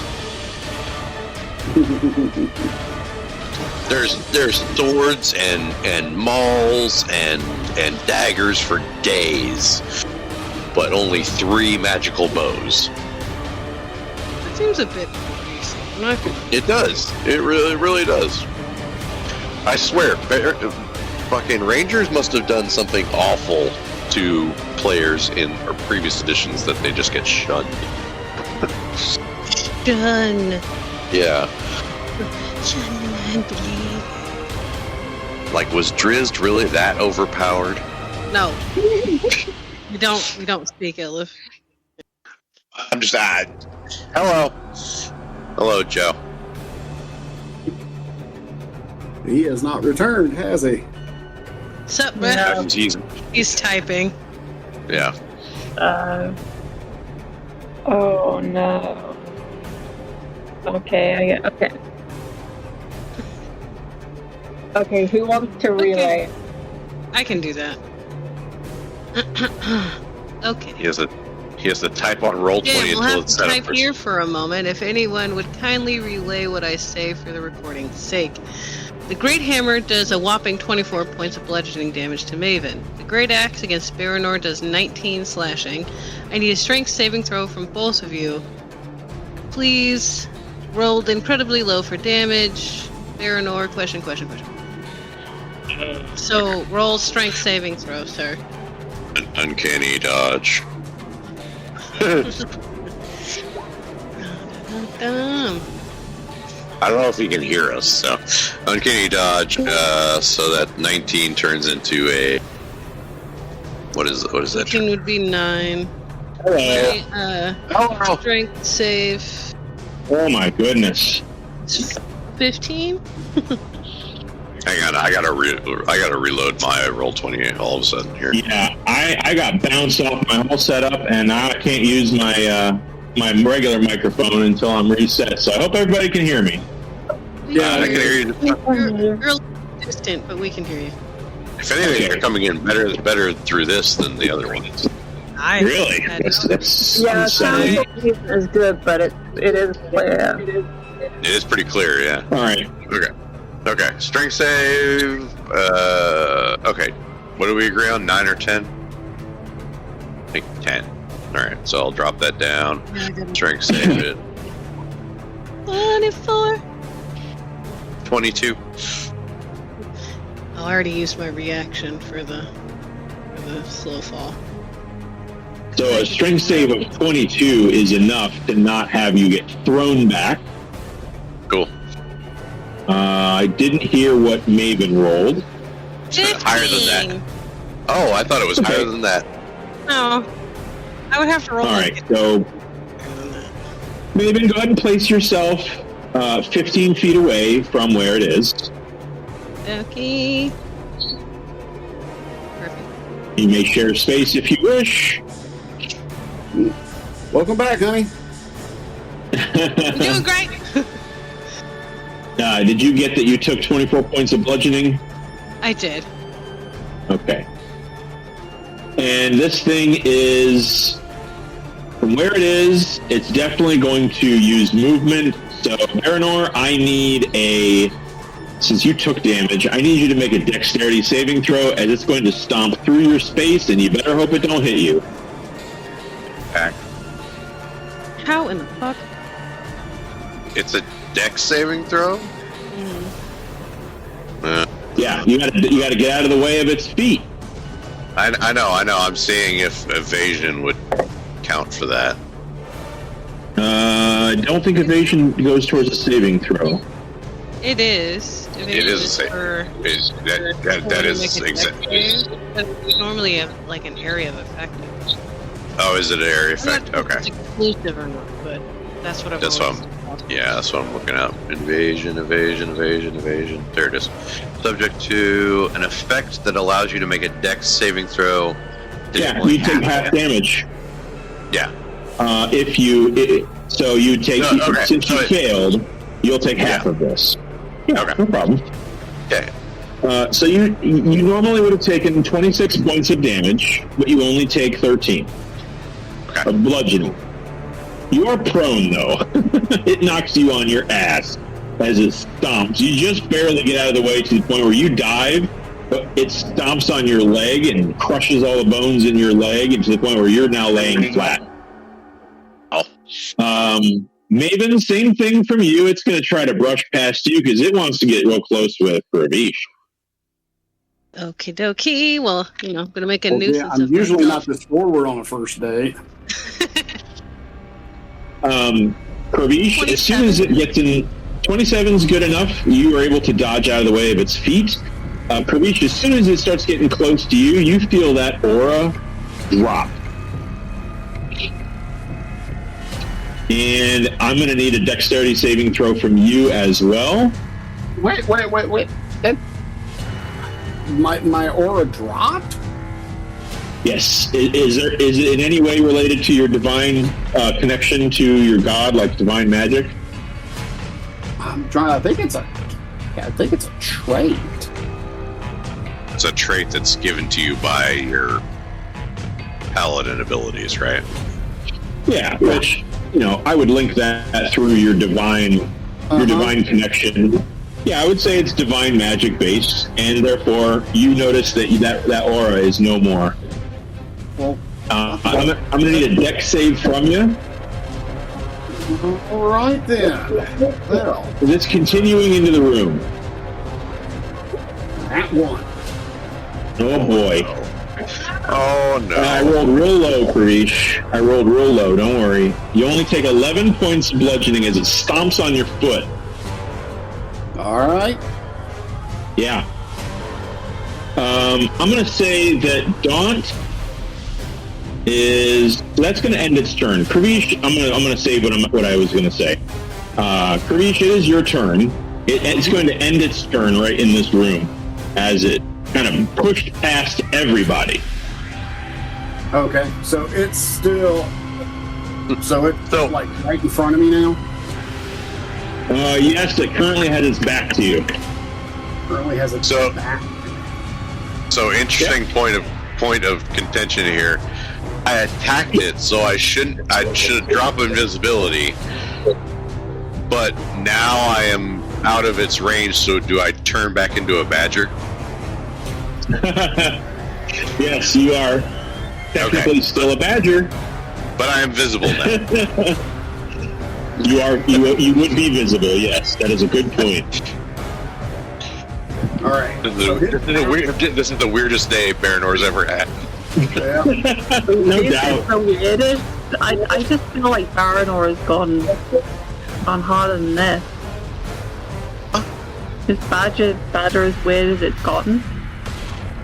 No, but going back and forth between Badger and not Badger several times Yeah, it's fun. This is cool.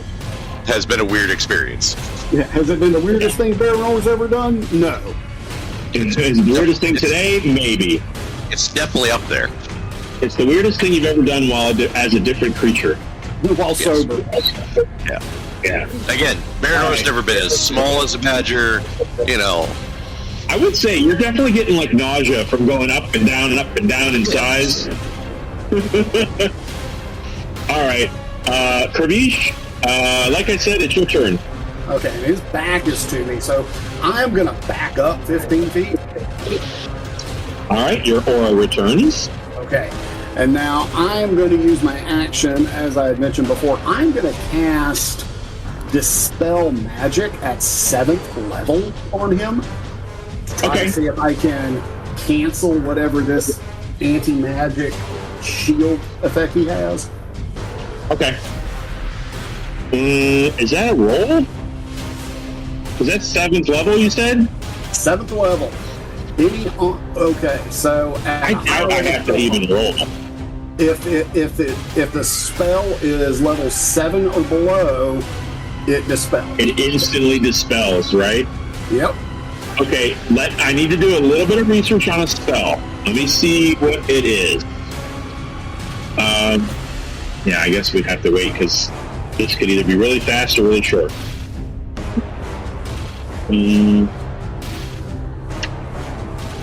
All right.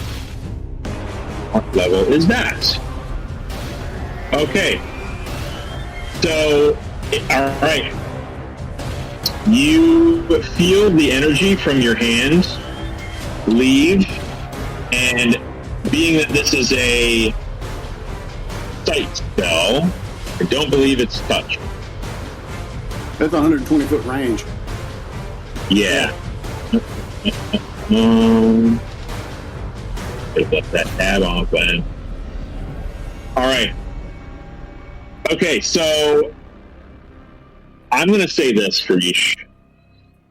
You are pretty smart enough to know what your spell can do. So you're getting the feeling that there are several different enchantments on this device, this creature-shaped device. Mm-hmm. I'm going to allow you to choose one of them. There are 5. Fuck me. Okay. Okay. 2 of them are exactly the same, and they feel like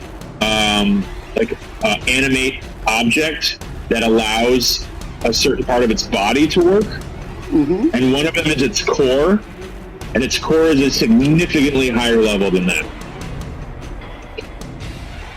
So you can choose one of them to dispel, because it's not exactly a one effect. There are many things within this creature that allow this to happen. It is an automaton.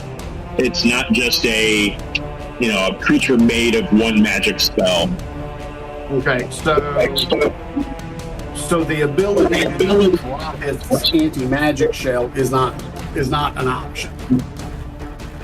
You're not exactly sure. Like I said, you can sense 5 zones, one of which is giving off a significant more amount of energy. And I'm saying this is going to be in like a split second, where you're like, where do I direct this to go? I've got more than one source of magic here.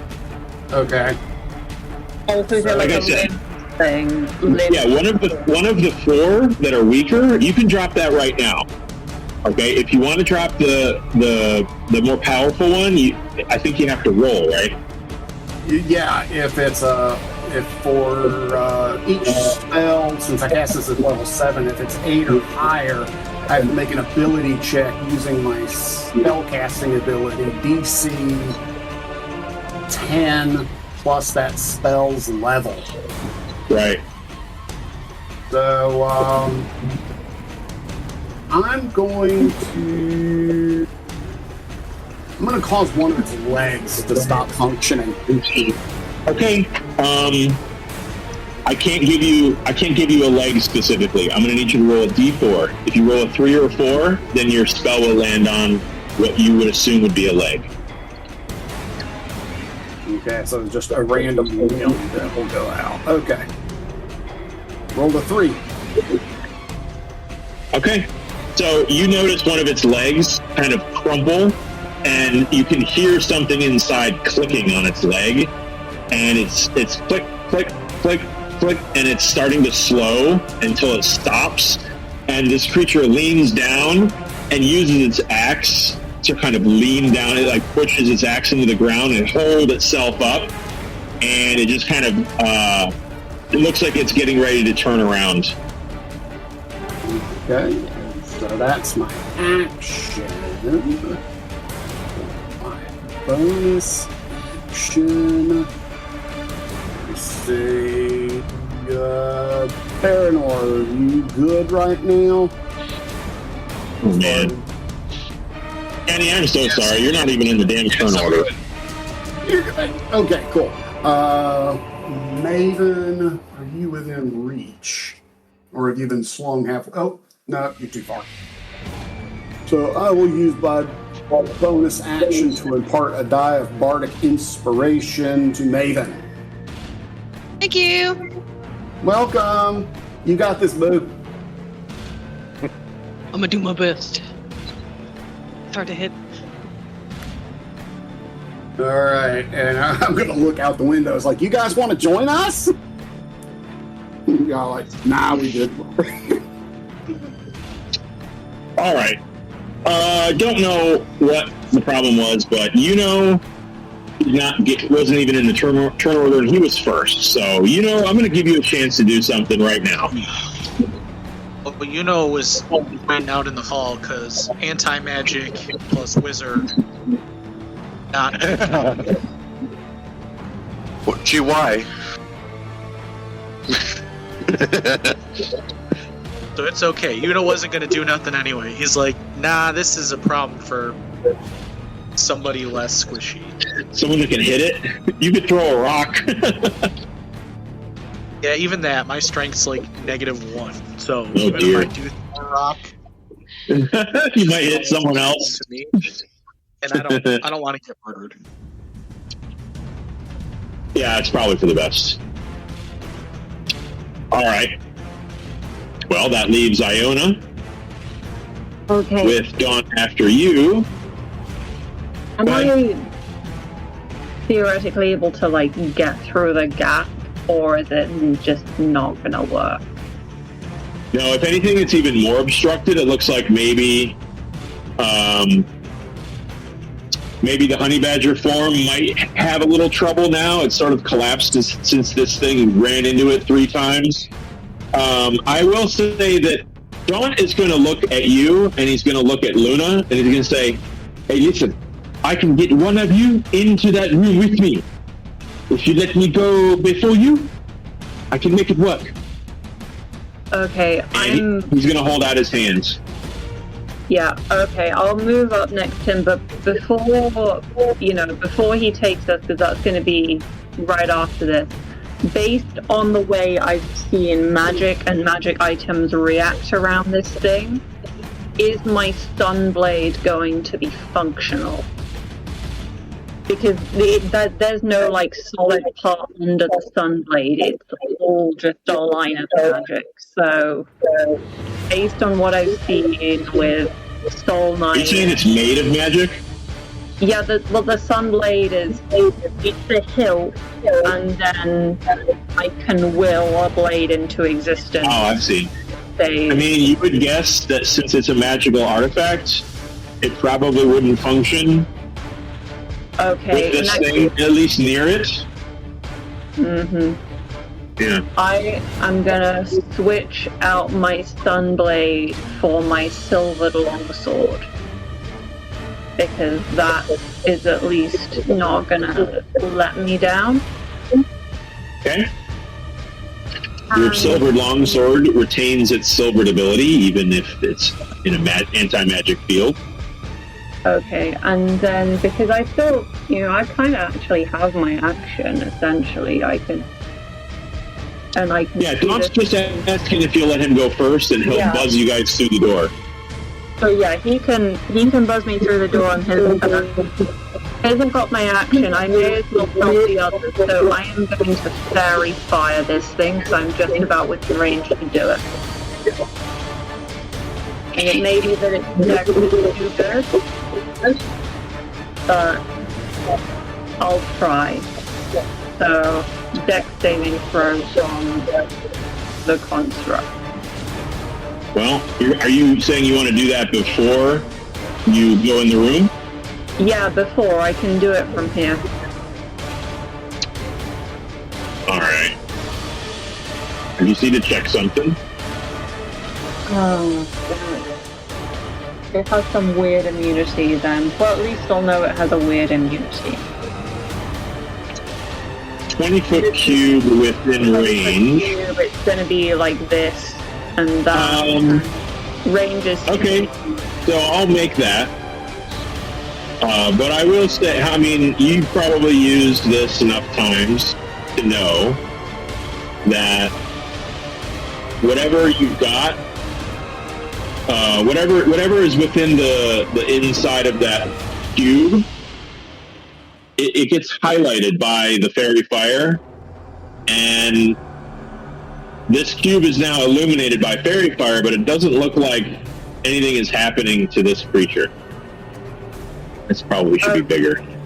So regardless of whether it passes its dex save or not, it is immune to the fairy fire. Yeah, it looks like it's not having an effect on it. Okay, well, at the very least, I tried, and now we know a bit more about it. In terms of magic immunity, it might have, it might not have. So. Okay. Yeah. He's going to my longsword, and I'm going to allow Dawn to put me in. All right. You take him by the hand, and as you do, he grabs that red half cape that he wears and sweeps it over the two of you, and that flourish of cloth kind of consumes you into just a momentary of smoky darkness until that smoke drops, and you find yourselves well within the room. Let me grab you guys and bring you all the way in here, and then I'll give you the room. Actually, he's going to bring you guys in there a little deeper. Behind this pillar right here. Okay. He's going to kind of pat you on the shoulder. He's like, you all right? I figured we should get in their ways so that we can surround this thing if we have to. All right. Let me give you the room here. Okay, now All I right. can see. Is there anything notable about this purple banner? Just because it's the only real thing in here that's not. Go ahead and make a perception check. Mm-hmm. Kind of hard to see. It's rather dark. There's no light source. Yeah, though it's well within my dark vision. So for 24, what's up with the banner? It is a purple torn banner with infernal iconography on it.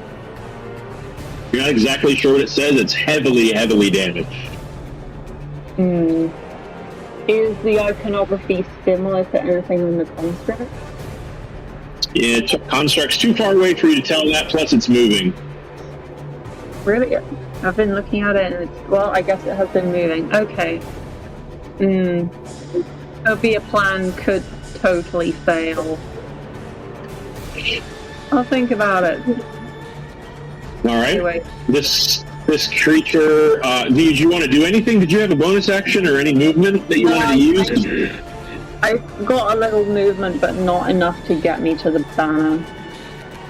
Okay. So I'm going to stay where I am for now. All right. Well, that's Daunt's turn. Your turn was Fairy Fire, so that's you. That's you. All right. It's top of the round. Back to Is there anything you would like to do in this moment? Yuno's just gonna sit out here. Okay. Come on, Koza is going to complete. Fireball when it hit. Koza is going to complete his journey in spider form, and he's going to spend his entire turn threading himself down on a silk line into the room, hopefully not being seen, and he's going to drop his wild shape safely and softly on the ground.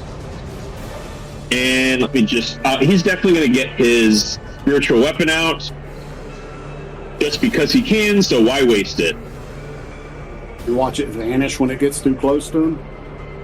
He's going to keep it near him. And it's just going to hover near him for now.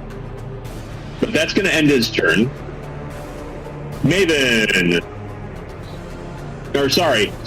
In the middle of all of that, this thing is going to use legendary speed, but he's only on one leg. So hopping along, like crushing on his axe, his speed is halved. So he's only going to get that far.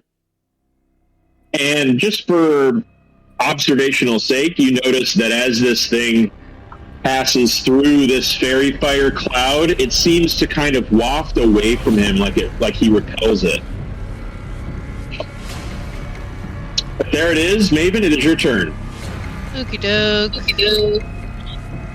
Just gonna run over behind him. Zing. And then I'm gonna see if I can hit him at all. We'll see how this goes. Does 26 hit? 26 does not hit. Great. Wow. Fabulous. Christ on a cracker! Love that for us. Yeah. Yep. Mm-hmm. But I will say that you ding your fist off its carapace, Yeah. and you knock a bunch of rust flakes off of it. Lovely. Okay, well, I'm gonna try to hit it 2 more times. What time? What about 30? Does a 30 hit? A 30 hits. Roll some damage. God. It'll be 10 points of damage.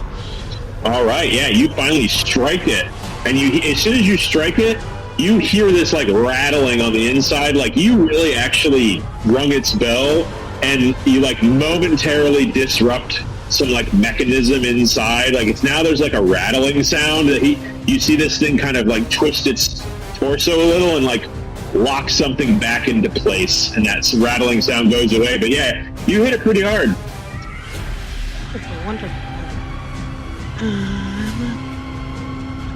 want my bonus action. I think I'm going to do patient defense. So I will take the dodge action, and then because it's heightened, I will get 2d10 temporary hit points. Okay. So I get 15 temporary hit points. And that's my turn. Okay. Baranor, you are prone. What would you like to do? I'd like to stand up first of all, Of course. and then I'm going to switch to my bow, Uh-huh. and I believe I have line of sight on him still. Should, yeah. Okay. And I'm going to steady aim and take a shot with the All gardener's bow. Alrighty. So we are going to advantage and take a shot. Come on, big money. Oh, terrible rolls. I don't know. Alright, well that was the first one. And 20 misses too, so, okay. Luna takes the dodge action, and that's all I can do. Ding, ding. Ow. A 1 and a 5, really? Yeah, that sucked. Yep, that's my turn. That hurt my feelings for you. It is the Iron Golem's turn. All right. The first thing he's going to do is move in position equidistant from... Actually, you know what? I'm going to have him use his movement. You guys don't have to dodge this. He's just going to walk normally. Okay. Hey, Is he leaving my range? I got to see something here. Nope. He's going to stand right there. He's going to actually, you know what, just for good measure, he's going to get right there. And he is going to, you see him push off the axe, lean on one leg, kind of balance there a little bit. His other leg's rather dead and lifeless, if he ever had any legs. And he's going to raise his hammer and his axe high above his head, and then lower his arms out straight, and you realize that this guy has incredible reach. Fabulous, lovely. And he is going to make a cleave attack, which is going to catch Koza, Maven, Daunt, and Iona. Jesus. Wow, okay, okay. I'm going to roll a d20 for each of these, see if every one of these hits. We'll start left to right. The one against Iona is a dirty 30. Oh, wow, yeah, only, okay. Just barely. The one against Daunt is a 22. That will hit him. The one against Koza is, wow, very high. 29. That will hit him. And that same number for Maven, 29. All right. That's a positive attack on every one of you.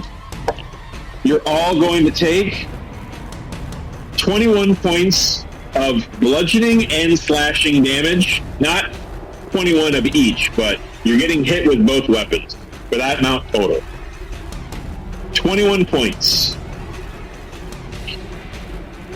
He's going to stop his spinning motion, and his arms go back into their sockets. They get a little bit shorter. And you see him turn around, and Maven, he's going to strike at you with his axe, and Koza with his warhammer. We'll do Koza's warhammer first. That is not terribly high. That is only a dirty 20, but I believe that hits Koza. 18 points of bludgeoning damage for Koza. I'll make sure that he notes that. And Maven. Oh boy, does a 27 hit you? It does. For this great axe strike. He raises this thing up over his shoulder and brings that axe down, and you're like trying to get out of the way, but you realize this thing is really fast, and you hear this horrible creaking and screeching sound. And you hear all those inner workings of this thing, and you hear it grind to a halt as the blade sits inches from your eye. You can feel the fresh blood, you're not sure whose, on the blade drip onto the floor beneath it. The automaton has seized. Its eyes glow to a dim till they go out. And the whole thing hulks down and drops to its knees in very much the same position that it was when you saw it through the door. Okay.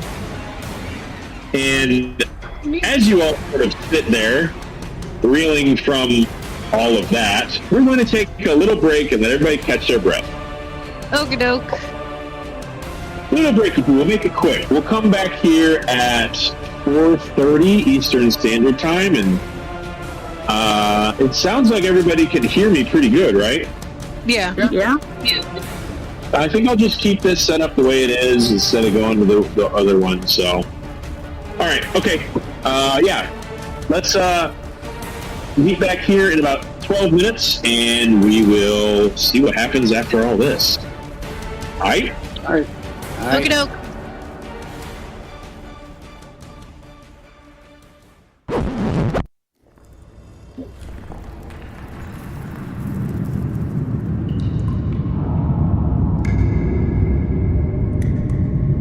Hello. Hi. All right, now that we've all had a chance to change out of our brown pants. Yeah. Okay. Getting back into it, how long does fairy fire last? I mean, it's concentration, so I think Iona would probably have dropped it once she realized it really wasn't going to work. Okay. Sorry about that. It's fine. Worth trying. Okay, so this thing it has frozen in place, inches from Maven's head with this giant great axe, and it is oversized. A regular medium creature would have a great difficulty wielding this thing's weapon. And it is just stuck there, frozen. Its eyes are are dark. And, let's see, Daunt is going to walk over to it. And you know what? He's just going to conjure light. And being right up next to it, you watch his hand glow with this green fire. Makes bright light in a 10-foot radius. And he's going to let it go out in his hand. And he goes, well, seems like that effect does not follow it when it's unconscious. Does anyone wish to destroy this thing while it's asleep? I say get the thing off of it first. I mean, I have an idea, which is it has eyes, right? So my idea is someone grabs the thing off it at the same time as someone drops the banner over its head. So, I mean, it won't slow it down much, but it will make it not be able to see, at least temporarily. Okay. Do you want to sit on this? Do you want to sit with me? So that's my idea, but if anyone else has anything... Well, Daunt is going to walk over here with you, Iona, and help you tear that tapestry down. I just need a strength, an athletics check. You can do it at advantage, as it looks like it's really wedged in the rock on one side, and the other side is held up by like a brass pole, so you're going to have to like free it. He does pull out his rapier, and he offers to slice it from one end. For a 20, how am I doing? 20's pretty good, yeah. I mean, you're able to grab it. It looks like you're able to sort of roll a couple of the big rocks off and pull it through. It tears, it rips, and you do less. You don't really free it from under the rocks. You just sort of tear it free to where you and Daunt are now holding kind of like a 10 by 10 square of this purple fabric. It's got holes in it. It's pretty old. It's ruined by dust stains and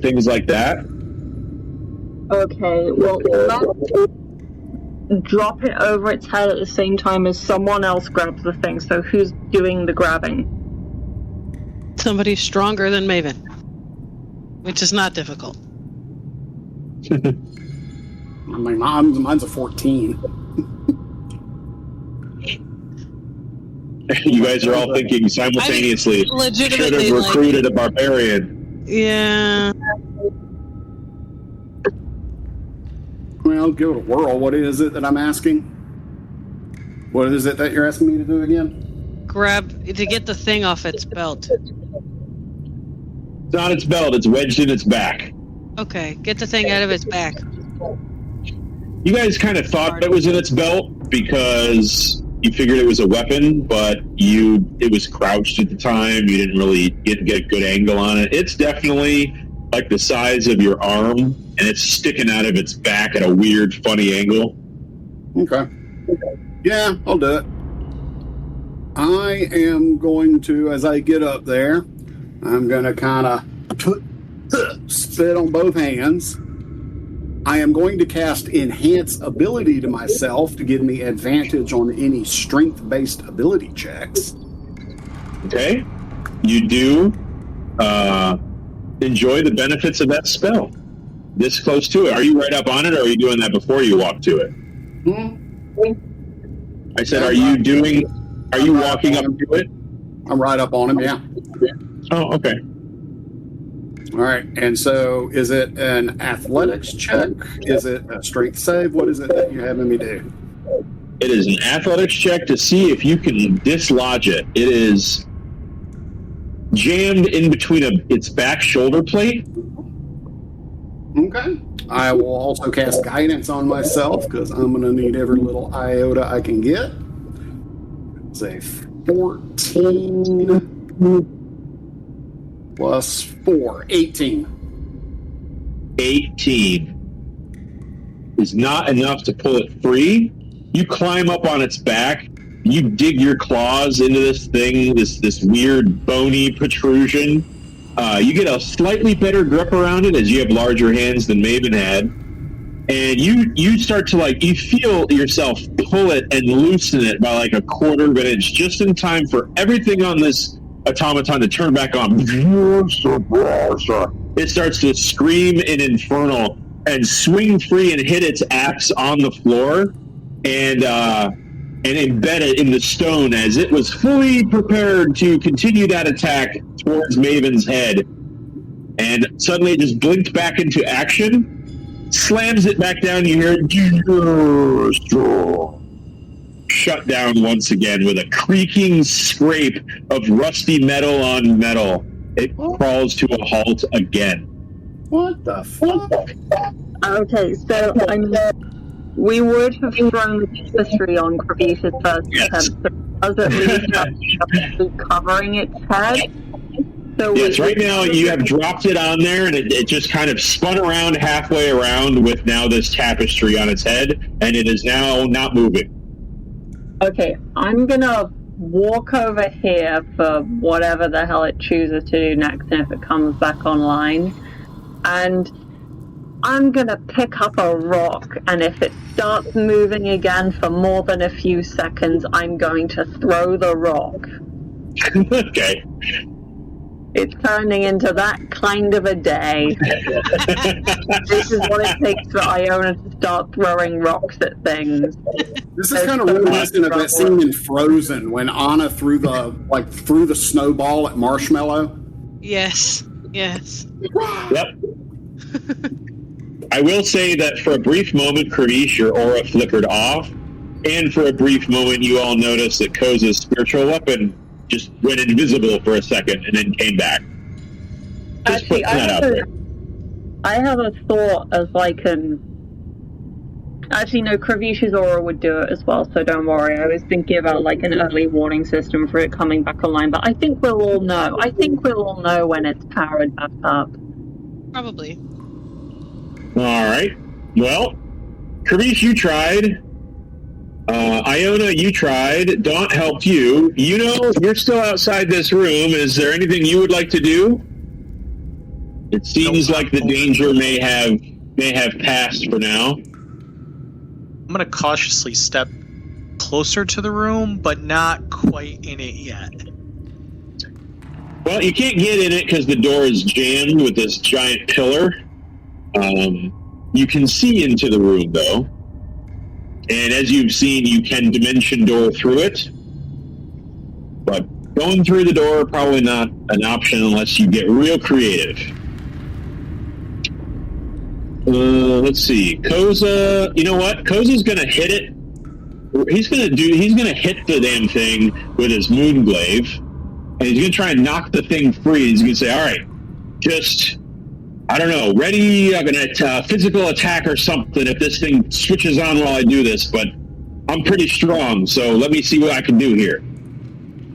And he is going to hit the large horn piece with his Moonglaive. Hiya!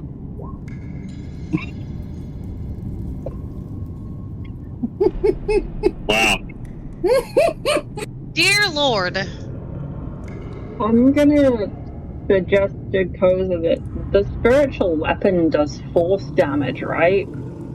Force might, Yeah, so he's definitely going to not be real happy that that happened. He kind of goes dong, and he just sort of stands there, and he's shaking, from the vibration of smashing this thing with his Moonglaive. He's going to look around, left, right, and nothing happens.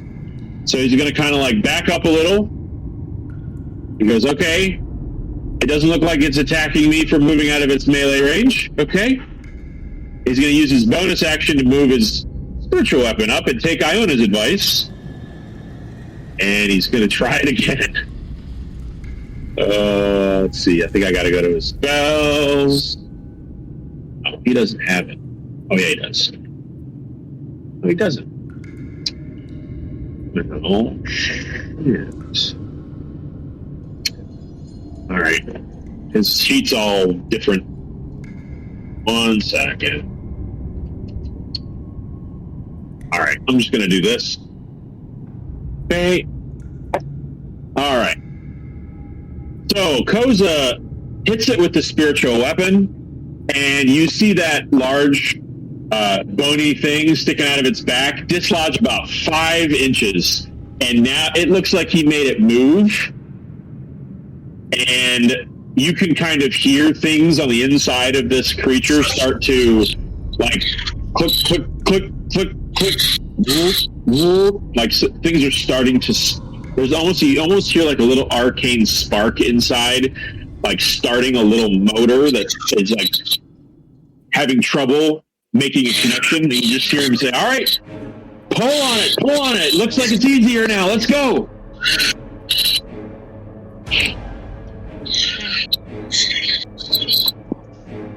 I mean, I can try. Upper body strength really isn't my thing. Is Bogey snoring? No, I don't know what that sound is. Yeah, I had to mute his line. What? I've been muted this whole time. Oh, then it wasn't you then. I thought somebody was breathing heavy into their microphone. No, I literally just got back on. Oh, right on. And yet it's suspiciously gone now. Yeah. When did it start? Because I was gone for a while. I don't know, maybe a minute ago. It doesn't matter. Okay. All right, so yeah, Koza just looks like he might have loosened it a little with his spiritual weapon. He's gonna. It looks like this thing might be waking up. It looks like it's trying to become active, but there's something in the way. I'll give you guys a whole round of what do you want to do. We'll start with Maven. What are you doing? Okay, I'm gonna, try to pull it out because there's not really a whole lot I can do. Go ahead and give me an athletics check, and we'll have Baranor. You can act at the same time. What are you doing? I don't know. I kind of only know I don't really know what's going on, but I guess I'll help pull whatever's out of the thing. Okay. Plus, shit, where is it? 8 plus. Well, I was going to help also since I'm like right there still. Yeah. Okay. Yeah. So, You can do it at advantage. Okay. Marinor, you go ahead and make one, and then Maven, yeah, you can make it at advantage if you like. Yay. What? Check am I making? Oh, 17! Athletics. Thank you. Athletics. Yay. Okay. 17 plus 5 is 22. A 16 for me. All right. You pull this thing free, and Maven, you're being yanked on by Pravish is yanking on your hips to pull you back as you pull back on this big giant bony tooth. And Baranor, you're kind of pushing on it from the other side, and all of a sudden you feel it go and uncork, and you are all hit in the face with a blinding spray of prismatic light. And the thing, and it just sort of spins itself around, its eyes glowing red, and you hear it, and we are going back into turn order where it has its turn. Great. Oh, hey, at least the tapestry's still on it, and I got my held action. I'm throwing the rock. Okay, do it. I'll give you advantage because it can't dodge. Okay, improvised weapon, right? So it's a strength. Okay. I almost want to just homebrew its HP and have you kill it with a rock. Well, let's see. Okay, at advantage it can't move. I'm not getting it. I'm not getting it with a 9. But the point is that I threw a rock at it. Yeah, I mean, you definitely hit it. It's a big giant robot, and you're kind of, where are you? You're not too far away from it. You hit it. It just doesn't do anything. It goes ting! In fine fashion. The first thing it's going to do is perform a cleave attack. So it's going to hit everybody around it, which would be Kravish, Koza, Daunt, Maven, and Baranor. Even though we're physically on it right now? Well, yeah, you're not sharing its space. You were yanking. First of all, Krish, you were not on it. You were pulling Maven away from it. Okay. And they both pulled this thing out. And as they did, you kind of like fell back a foot or two, and this thing sprang into life. So it's gonna spin around with its weapons. Okie dokie. All right, against Daunt. Daunt got hit with a 31. Very low on Koza, only a 18, which unfortunately is his AC. The one against Kravish is going to be 24. Do you want to do anything to that? Yeah. I'm going to use my reaction, and I'm going to use some cutting words. All right. Go ahead and try to reduce that. I'm sure your mother smelled of Timex. All right. Cutting words. Your mama was a snowblower.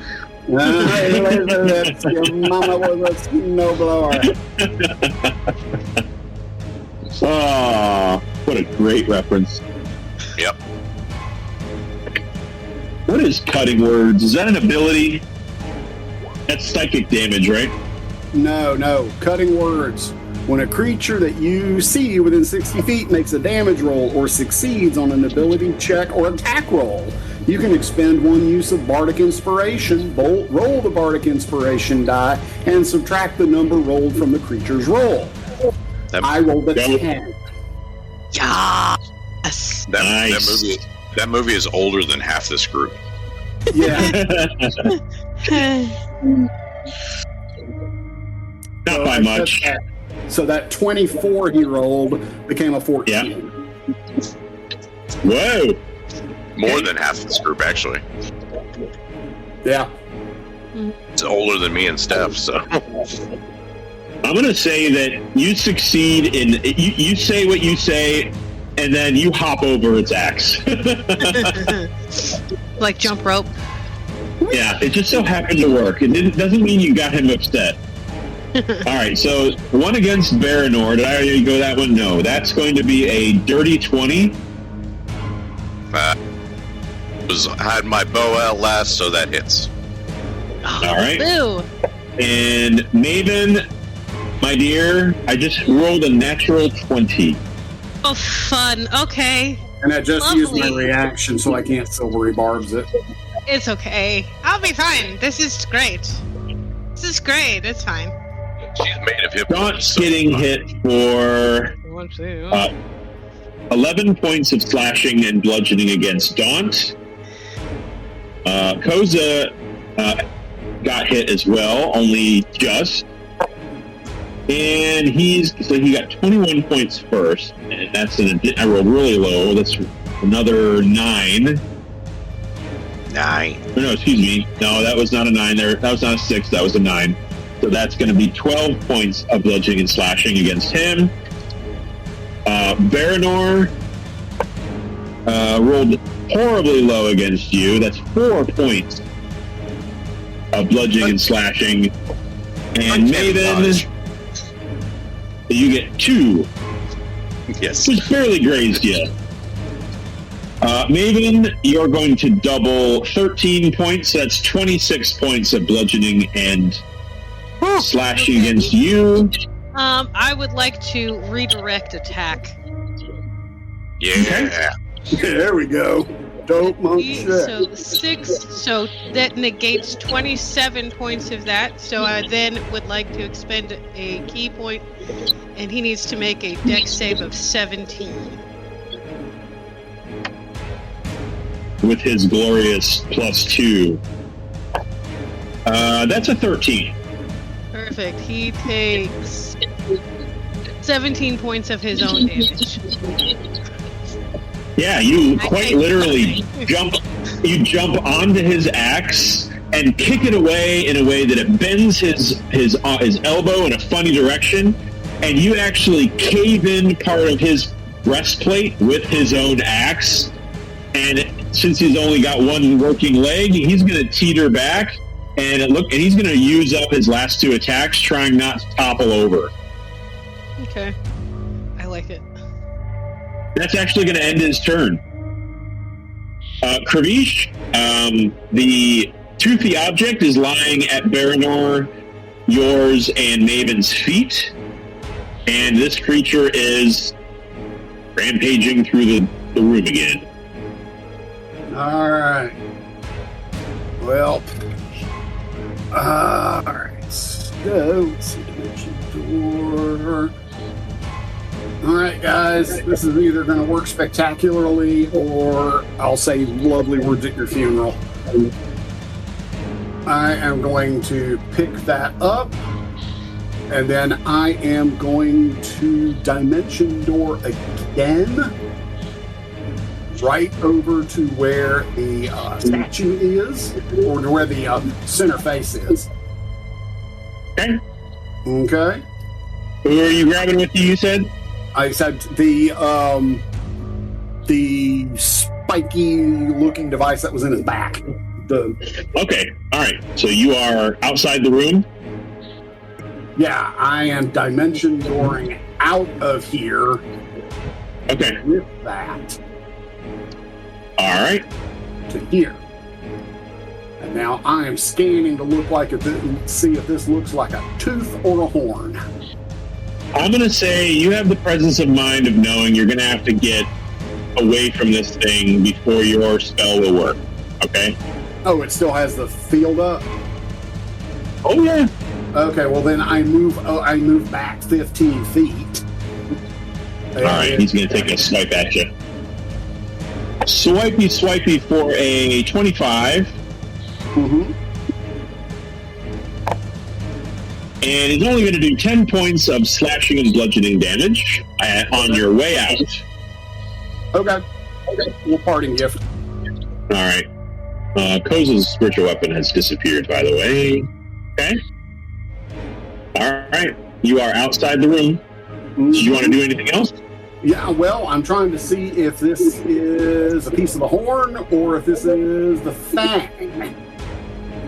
All right, I'll allow you. Yeah, I'll let you make your way there, and that's about it. Okay. So is it is it the fang or the horn?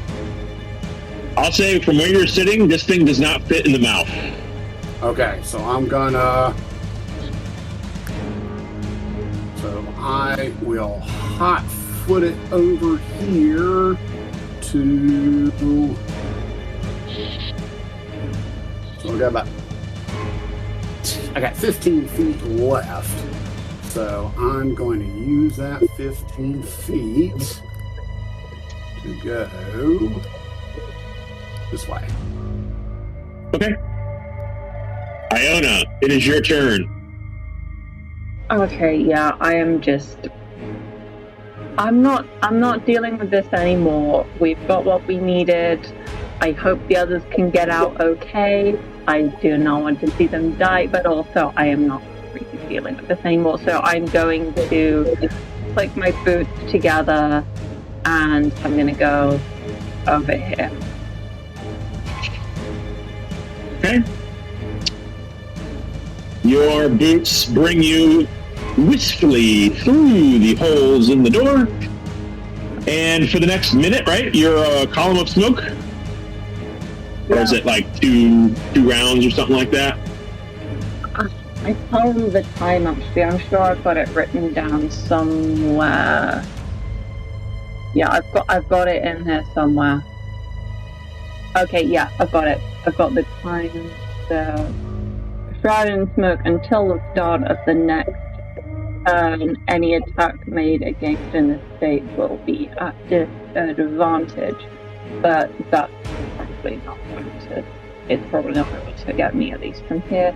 I'm just going to casually walk a bit this way, to be honest. I've got 30 feet of movement. I might as well use it. Kravish has seen me do this before, so I'm not worried that he'll not recognize me when I'm wreathed in smoke. So, yeah. That's going to be it. Honestly, this isn't even on the top 10 of the weird shit we've seen today. Alright. Anything else, Iona? Honestly, I think that is it for me. I'm so through with this. She's just not enjoying. She's not having a good time. Aww. Not even having in like a bad time in a way that she feels she can really deal with. You know, it's not. The thing just isn't very stabbable.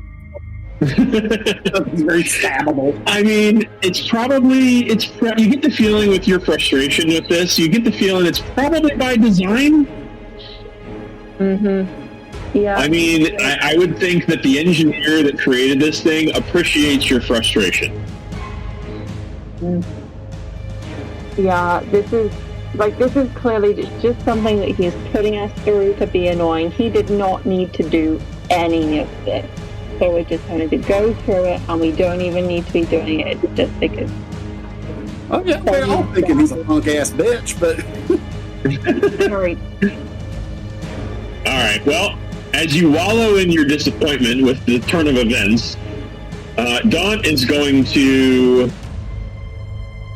He's going to run up to. He's going to stay within its melee. He's going to snake around this guy in a real roguey way, and he's going to take off his robe and throw it over Maven, and he's going to look over at the doorway, and he's going to say, "On my signal, get out." And he's going to move away from here. He throws this robe over you, and you are instantly imbued with the ability to cast Dimension Door. This is an object that does not require attunement. And he's going to throw 3. He's going to move away. This thing's going to take a swing at him as he does. He's going to move away outside of the magical nullification. And it's not going to hit him for too much, I don't think. Yeah, only 10 points of bludgeoning and slashing damage. He's going to move outside. He's going to throw 3 concussive blasts of the Eldritch Blast at the door to hopefully pop it open enough for everyone to fit through who's still in this room. Yeah, all 3 blasts hit the door. Let's roll some damage. 1, 2, and 3. Yeah, he's going to do 23 points of damage to the wood of the door. So now there is, it looks like there is an opportunity to escape through the small opening. However, you two both have a dimension door at your disposal. It is your... Is it just Hello? me? Quiet. Okay. Yeah. Everybody just cut out all of a sudden. He died again. Silent. Technical difficulties. Please stand by. Dope. And ta-da, we're outside the room. Yeah, obviously. Okay, hello, can you hear me? Yep, we got you. Yep. All right. For some reason, if I get a phone call at the same time, I get a phone call at the same time, it kills my mic on Discord. All right. Sorry. So let's see. Where did you lose me? I said to you know that there is now a large hole in the door, and you can go through it and into the room if you wish. Joe's got dial-up internet right now. Well, I have to do this through my phone. Right, so you have dial-up internet, so if somebody calls, it kicks you off the internet. Disconnected. Yeah, right. Yeah. God, I hated those days. Yeah. All right. Do you want to throw anything at it, or are you good where you're at? Oh, I'm good. You hear me? Yep, I got you. Sorry. Yep. Okay, so you're good. Koza, you're going to definitely... He's going to run. He's not going to burn a wild shape and anything like that. He's going to... You know what? First, he's going to try to hit it. He's going to try to hit it on his way out. What the hell? He can't use his spiritual weapon right now. So he's going to smack it with his Moonglaive. And it's not going to be enough. So he's going to leave. He's going to run away. This thing's going to try to hit him. And he's going to miss. I rolled a 2. When danger reared its ugly head, the raw and tongue fled. And because he is a big giant puffy furball, he's going to run full speed towards the hole in the door and blast it open and run through it. All right. Maven, what you doing? Okay. Well, are you willing, Baranor? Yes, you are. Okay. So. Sure you will. Willing for what? Willing for what? Getting the fuck out of here. Okay. Oh, okay. So what I'm gonna do is I'm gonna expend a key point. I'm gonna use Step of the Wind Heighten, which means I can take the disengage and dash action at the same time, and take a willing creature who is within 5 feet of me with me. So we're going to get out of its range, so like 15, 20 feet, and then we're going to use the dimension door, which I had to look up because I don't have any idea, and we're just going to like dimension door until the middle of this room, like around here. And it does not incur opportunity attacks because No, it does not. Because we're fancy like that. All right, the two of you are in this room by yourself,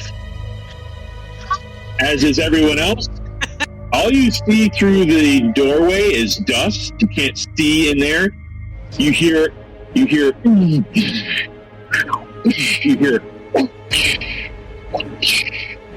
snaps and cracks. You hear the sounds of rubble. You hear Daunt, get away from me! Until finally you hear a loud thunderclap. Kapow! And then silence. You don't hear anything for a little while. Yes, Daunt is in there. He kind of told us to. So. You don't hear anything for a moment, or two, or three. Just the settling of debris, scattering and skittering of pebbles from the walls, along the floor, of dust raining from above. You don't hear much in the room. You can't see much through the dust. Okay. All right. Have I found the place to plug this thing in?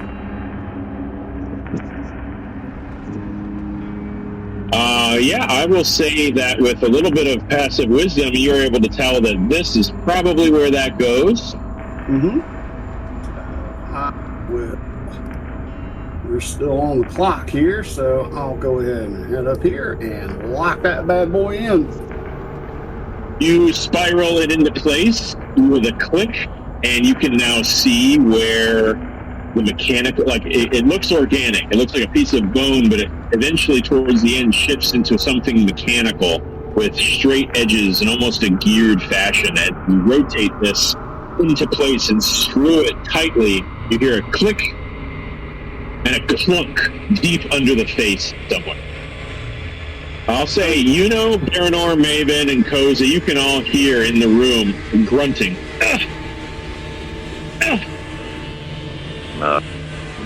Hello? Raven will go up to the door and yell, "What the hell are you doing? We're supposed to be leaving." Yeah. You don't get a response. Baranor's also going to go to the door. Can he see into the room at all? Yeah, you can see into the room a little bit, into here. The dust has settled a little bit, but by the time you look further in, it's still pretty heavily obscured by dust and kind of rubble and smoke and stuff. You do hear a heavy clang, clang, with a clang, and you hear something like gouge, like clunk, and you hear this metal bending, and you hear the sounds of like physical struggle within the room. Okay. Well, I'm all the way at the other end of creation right now, so Yeah. Does it sound like the machine is moving or something else is moving? Okay, good question. Those of you who heard the sound of crying and whimpering earlier, and you were able to say, Daunt's not making that sound. This sounds like Daunt grunting. Okay. That's what you'd assume him grunting would sound. But the clinking and clanking different, so... It just sounds like metal hitting metal, and metal bending, and like I said, the sounds of like physical struggle against metal. Are you stuck? And after about 20 seconds of not hearing anything, you hear little footsteps, not little, you hear subtle footsteps. And through the smoke, you see Daunt. And he is holding a chunk of black crystal in his hands. And he goes, "Yeah, I think this might be the source of all our troubles." And he throws it. Who's he going to throw it at? He throws it at Does catch it? We'll try to. Yeah, and it's not like a fastball. He like kind of underhand tosses it. As soon as you catch it, the smoke off your cloak dissipates to nothing, and you drop to your feet. And you're now annoyed that you can't float. You look down at it, and it is a heavily damaged, like 3/4 of this black football-shaped crystal, and it emanates with this purple energy. And as you catch it, a couple of pieces break off, and it seems very fragile. And he says, "I'll get rid of that if you don't want to feel its effects any longer. But this thing might just be dead for good. Just had to tear it apart into bits after you guys pulled that thing out."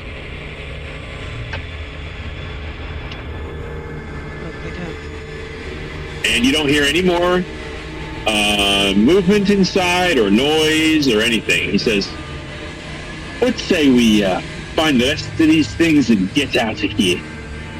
Eh?" Yeah. Yep. And He's going to... Through the psychic link, I'm like, does anyone find it suspicious that he just took on that thing by himself? It was quite fast.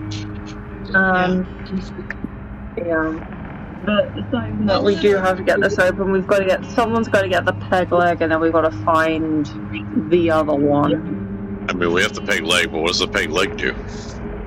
Well, I think we mentioned it was fate. It might be another one of the things. It might be the tooth or the tip of the thing. Let me just... Okay. Sorry, I gotta give Pravish his due here. Boom. Oh, hold on, I gotta turn the grid off so I can customize this. Place. Grid off. Okay. Alright, now I can put this where I want. And the peg leg, who is manipulating that? Oh, goddamn it. I think Koza had it, right? Koza has it. Alright, so Koza's going to try the tooth, and he's going to jam it in there and realize this hole is too small. So he's going to walk over here, this horn, and he's going to turn it around and stick it in the hole. You just go get that one. It is. Bring it over where it goes. All right. With each application of one of these objects, the skull becomes more complete, and you hear distinct clicks and clacks and thunks and clockwork, gears grinding and turning. You hear also the same reverberations behind this door. It seems like this door is being activated with each one of these keystones being used. There's still two holes that are out of place. You can see there's obviously this tooth here, but now that you're walking over this thing enough, you can see that there's a large kind of diamond-shaped indentation in its forehead. But that is where you guys are at. Dawn is going to do that black crystal. I'm sorry, Corey, I didn't hear what you said. I said, does it match the dimensions of that black crystal that just got tossed? No. So that doesn't go there. Okay, cool. No, is holding. I don't know. What do you want to do with this thing? Do you want to keep it? No, it's heavily that makes no magic work. Yeah, it's got a huge crack. It's almost like it's been destroyed, but it's still functional. It looks like it's missing a huge section of it, and when he tossed it to you, pieces of it flaked off. Like I said, it's real fragile. It wouldn't be hard for you to just football spike it on the ground. Toss it behind you. It's almost like it's made of glass, except it's like a solid black crystal. And yeah, for the moment, you are unable to perform any magic at all. You can tell by your robes. Also, your little red jello friend is now just a crystal necklace around your neck. Well, what are y'all doing? Do you want me to take the crystal that makes you not have any magic? Somebody's gonna have to take it because if I don't have any magic, so I'll take it. Yeah, let's not do that. So I'll just take it. All right. The horrific idea that he's not going to explore. No, we're not. I will say this, Maven.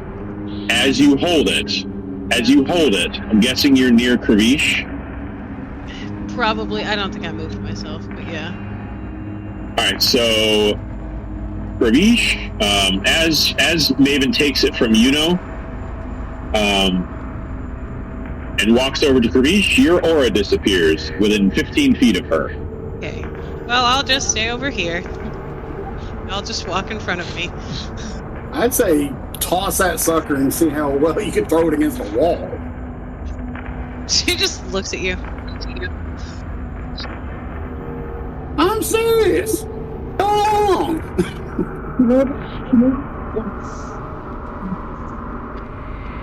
What was that, Ellie? The vampire guy, when we finally get out here. I mean, we can't because diplomacy, but it's a nice thought. I just want to point out how useful an anti-magic object could be. Oh, yeah, absolutely. Oh yeah, for sure. Absolutely. But we have to carry it around. Yeah, try putting it in a bag of holding, and let's see what space. No, let's do it. It's like you're reading my mind. Oh yeah, let's do it. No. Come on, let's write this candle. We can make. You thought Azathoth was scary? Everything inside of here just explode out all over the place. And every single damn one of you went like, "Oh, the hell we are." That was my idea. No. Hey, maybe we could try and throw it at this purple thing, which is pulsing with magic, which clearly upset Dawn, and see what happens. Okay, with your logic and reasoning. Do I'll go do that. Someone should be assignment. But this is all magic and it clearly upset Dawn, and we still need to find the other tooth and the weird diamond-shaped thing, so... She just runs over there. Could be a move.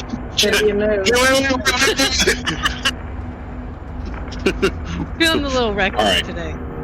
I'm confused on what we're doing. I didn't hear the plan. What are we doing? She's taking the anti-magic crystal to the purple crystal.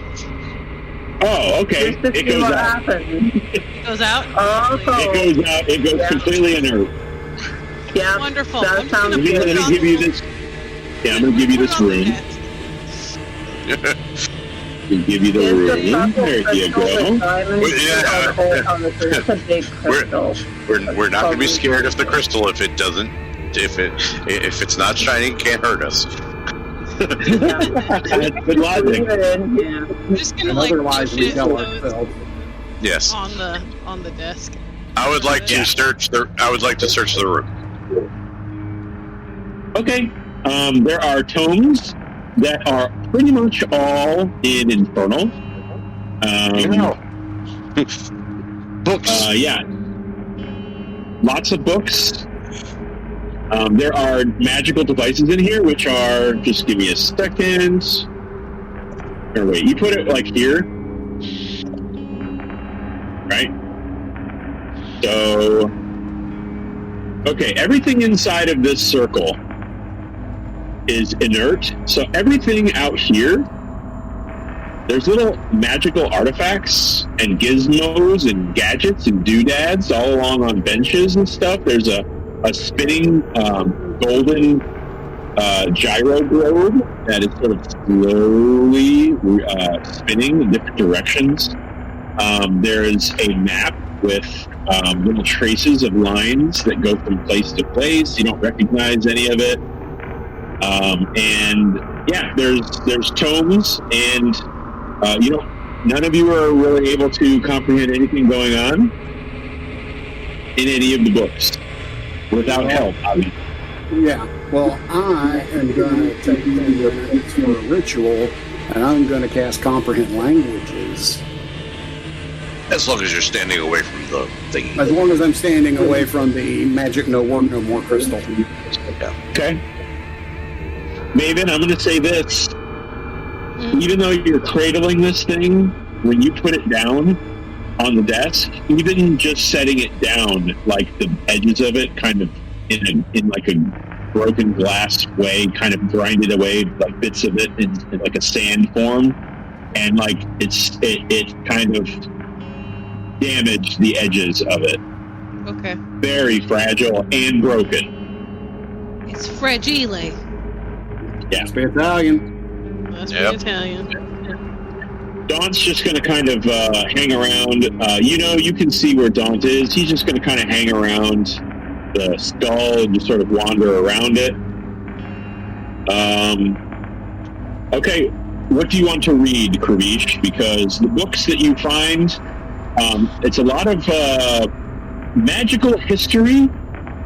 You're flipping through it. It's magical history in relation to Tiefling's worship of Asmodeus. I know that seems like a very specific subject, but Yeah. This looks like it's a divination room. It's used to interpret the will. So maybe this is like a religious hub for these magical tieflings of this family. Mm-hmm. There's a lot of ritual about how to properly worship Asmodeus. It's all very violent and very evil.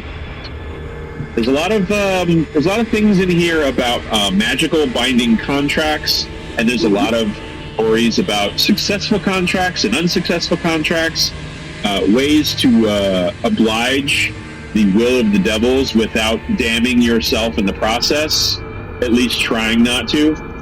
And it also seems like this crystal is used to magically attune divine energy, which was obviously seems like it was used to point it in the direction of Asmodeus's realm of the Nine Hells. Man, I relay all of this to the group psychically as I'm going through. Okay. Are there any objects that look like it should go into the floor? Into the main floor. Oh, somebody asked me if the crystal and the diamond space and the skull match. It looks like it would vaguely fit. You're not exactly sure unless you're looking at both of them side by side. But they look like to be at least sort of the same size. Roughly the same shape. Yeah. And there's really nothing else in here that looks like it would fit anything. Okay, I mean, we could try. Worst case scenario is it doesn't really work. Yeah, it just sits there, laughing at us. Yeah, and we've got the anti-magic thing, so as long as someone sort of carries that within 15 feet, we shouldn't have whichever problems Dawn was having, which he's being kind of vague about. I think we've already nominated Maven as the bearer of that crystal. The ring bearer? Right on. Okay. So, give it a try. See if it does sit in there, Maven. A new hand touches the beacon. I would like So to shut the fuck up. Who's holding the black crystal and who's holding the purple crystal? I'm gonna be holding the black crystal. All feels very new age. Let's get our crystals now. Positive energy. Positive energy. My vibration.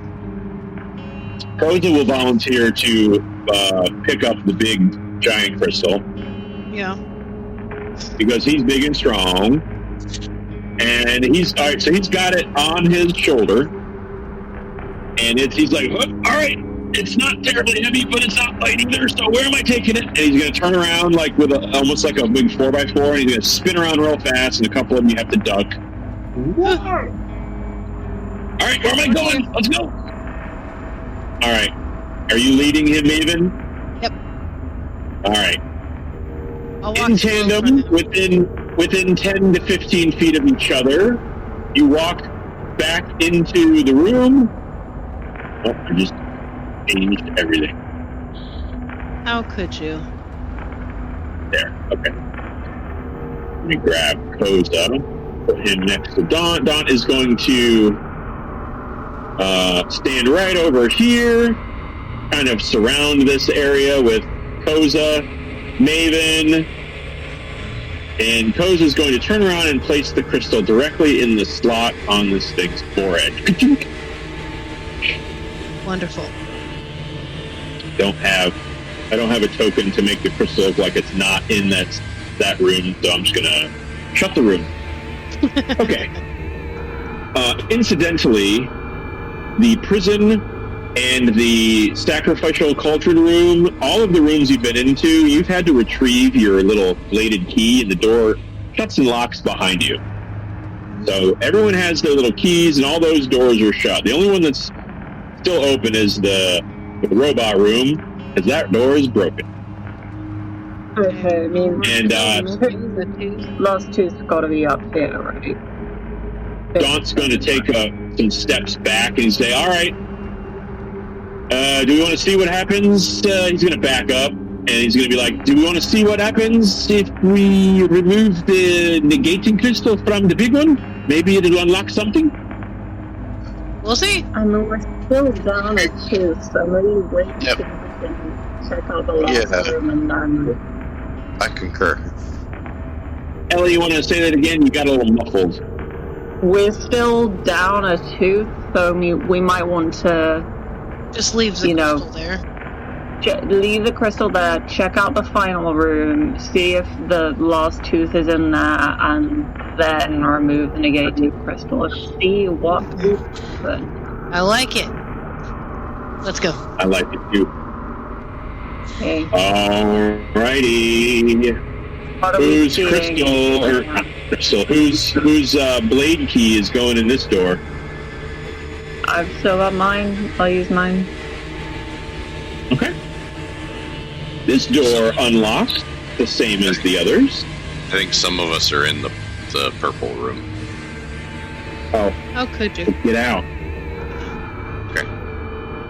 Can you not see yourself to remove yourself? No, I just clicked and dragged and got myself. But no, I could Oh, not okay, see good. myself get myself out. Because the pretty room funny. got re-obscured. Yeah. Yeah. All right, let me give you this room. Okay, should work. You see a somewhat familiar room. You've been in rooms like this. It looks like racks and racks of weaponry and armor. All seem very similar to armories you've seen.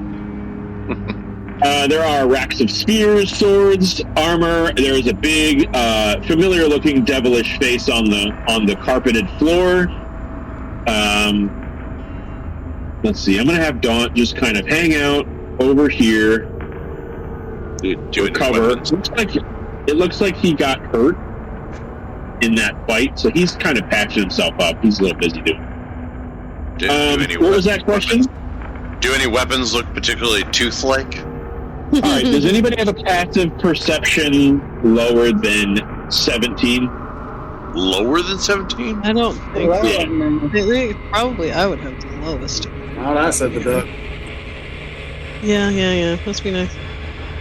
I think mine is 18. Mine's Okay. 20. Yep, mine's 18. Most of these weapons are vampiric and definitely gothic in nature. There are bat wings on the guards of swords. There are spears with wrought iron fence-looking architecture to them, craft to them. And then one object, difficult to say what it's supposed to be. What it looks like is it almost looks like a slightly curved scimitar with serrations all along its black steel blade along the back of it. And instead of a guard, there is a silver ring holding what looks like a large bony tooth as a handle. Looks like this. Okay, yeah, let's get that and go. Get it and go. Bad moves. I would love the chance to passive aggressively leave the carpet slightly wrinkled, but I don't even want to mess around with that. All right, who's taking the sword?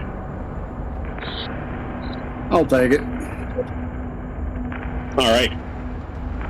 Grasping the sword, I need a wisdom save, please. Oh, Okay. Wonderful. 25. All right. Okay, so I'm going to say this to you in front of everyone because this is something that you've resisted. This sword is cursed. Wonderful. Lovely. The sword is cursed. However, you resisted its initial effects, which were, and you know this. So if you want to relay this to anybody, I the will. moment you touch it, I'm just saying it's up to you. You have this information to relay. Mhm. That the first effect is if you touch it, you don't want to tell anybody it's cursed. However, you resisted that. Right. So I am going to say, this weapon is a cursed weapon. You do not want to touch it. Wonderful. Wonderful. Okay. Wonderful. Wonderful. Put it down.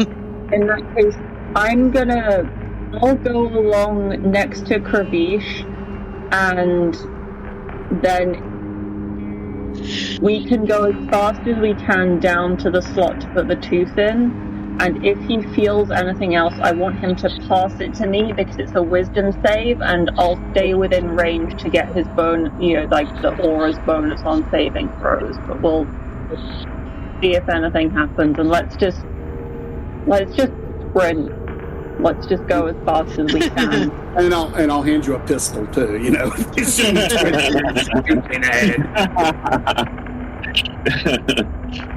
All right, so you're what? You're running? We're running jogging with together. But if Kravish feels anything else, he will pass it to me because the initial effect is something that I can likely resist. Mm-hmm. And also I have a pistol if anything else happens. Oh, shit. And I'm staying within range of Kravish's aura so that I'll be more likely to pass any saves. So can we get all the way before something happens? Or is something going to happen? As soon as he takes off in a jog, Kravish becomes difficult to see. He starts to waft into like a blurry, smoky translucence. It's something that you also notice about yourself, Kravish. And it just seemed to happen as soon as you started running. Mm-hmm. All right, so I will stop running. And that effect stops. You're able to see Kravish again. I begin to walk. Where's the thing? Okay. Nora, I can hear you talking. I can't hear what you're saying, though. He said he begins to walk. Where's the no magic crystal? It's over by the big purple crystal. Yeah. Do we? Actually, I'm going to say, Maven, can you bring us the no magic crystal? On it. Really use it.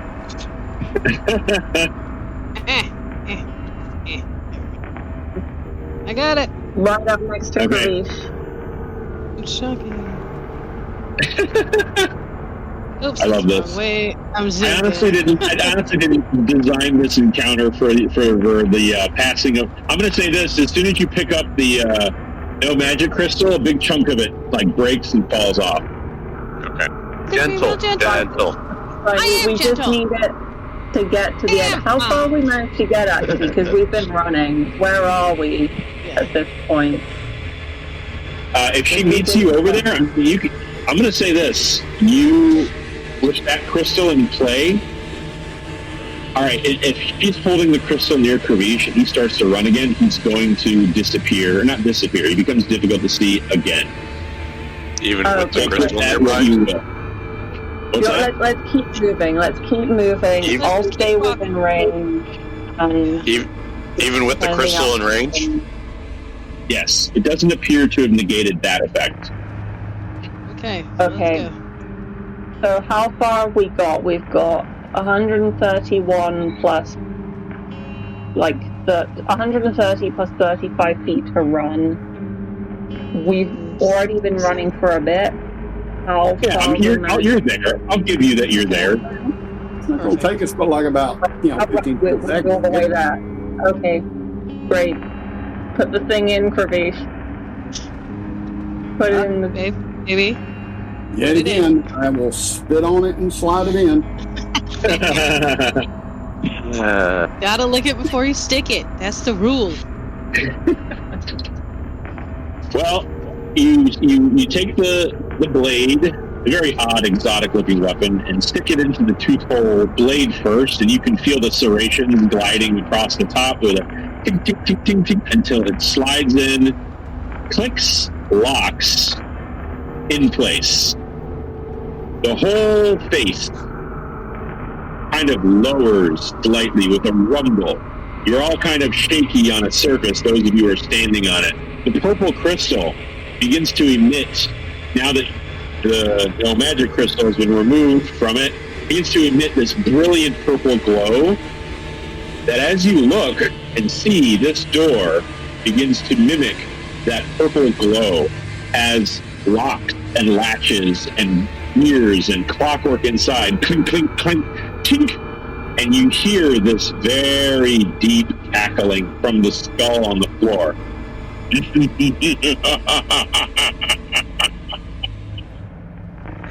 And then all is quiet.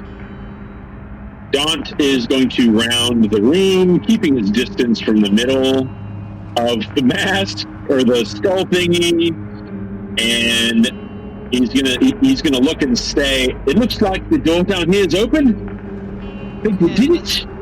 Let's get to getting. Let's go. Yeah, let's not. Am I leaving Oh, this wow. very fragile no magic crystal here, or am I bringing it with me? You know what? You do whatever you want with it. I'm just gonna put it right here. Set it down on the floor, pat it once or twice, and You've been good to me, little no magic crystal. And then get moving. You're putting it on the skull's face. Just like right on, like right. You hear that? You hear that grinding, and you hear that the clockwork sound grind to a halt, and the door stops opening. I'll Sorry. go put it over here. Sorry. Let's go That's put what it does. upstairs. Pick it up. It's over there now. Okay, fair enough. Actually, you know what? Let me see stuff. All right, that area of the room is devoid of magic. Too far to affect you, know. And you see this door split open, and before you lies another chamber. fucker. You know, House Drakov Show you. could have just like stopped being evil and started designing escape rooms. Like, you know, they don't have to do it like this. They could just make non-cursed versions and do escape rooms. You know, they're clearly got a specific skill Yeah, he's set. got a wonderful opportunity for a side gig. Yeah, No doubt. like All right. yeah. Okay, Karish, are you going in the room too? There is a staircase leading down to pitch blackness. You know, I'm guessing you are as well. Okay. I'm going. And for a moment, Daunt doesn't follow, but eventually, as you guys all descend towards the staircase, he follows. You see him bringing up the rear. He's just kind of keeping his eye on the skull face and everything, and he just kind of looks like he's looking around cautiously. That kind of a thing. Okay. It's down here, and I will once again assume my position behind him. Okay. You are behind him. Everyone feels whipped. Everyone's whipped. Kravish, you're whipped. You feel diminished. What's your HP at anyway? 116. Alright, not too bad. That's my current one. Yeah. Okay. I'm feeling super great, but I'm okay. Need to be 12 Does shots. anybody wish to do anything? Does anybody wish to do anything before descending the stairs? Now, above the stairs, do you still have comprehend languages up? That wasn't that long ago. That is correct. It lasts for an hour. So yeah, it's up. Okay. You see a banner, like right here, but it's even with where you are. It's like above the threshold that leads down. Mhm. You see a banner that says "In Infernal, the Hall of Prophecy." Outstanding. Folks, it says Hall of Prophecy. We're finally almost maybe there. All right. Well, let me. Yeah. All right. Play this. Thank you. The staircase goes down into pitch black. So I just need to know, those of you who can not see in the dark, what are you doing? I'm gonna cast I believe. light. Okay. Pull out a copper and pass light. Although technically, you know, Koza could share his massive dark vision with all of us, but he doesn't remember that because he's a giant. No way. Can he really do that? Yeah. Yeah. He's a Twilight cleric. They can share 300 foot of dark vision. I'm going to do that then. He can also. I'm going to do that instead of. Yeah, I know. He's going to ask you not. Don't do that. Don't cast light. I'll give everybody dark vision, just so that we stay in the darkness. I feel like that might be better than not, if we don't have to. Know what I mean? All right. So within the confines of this staircase, it goes down quite a ways. You're not sure. It could be. You may have gone down 100 feet worth of stairs. The temperature is getting cold. There are torch sconces lining the stairway in this, vaulted peaked ceiling above you. It's about 20 feet above you. It's very well made. The stone is all hewn and worked, and quality masonry down here. But it is getting cold. It's getting damp. It's not getting freezing. Just chilly. You definitely are not comfortable down here in your jungle-friendly attire until you hit what feels like the bottom of these stairs, a platform that leads to a hallway. And again, with more of those vaulted archways between every 40 feet. Proceeding down the hallway, you don't really hear anything except for the damp wetness of water dripping, and it's getting louder the deeper into this cavern you walk. This is gross. Your feet start to splish-splash condensation on the ground that gathers and deepens. You still feel like you're going slightly downhill until you start to actually splash. Now you're ankle deep in water. Doesn't smell particularly fresh, like moving water, but it doesn't smell like stagnant, disgusting sewer water either. Just kind of pond water. And the sounds of that dripping increases. Until you see something.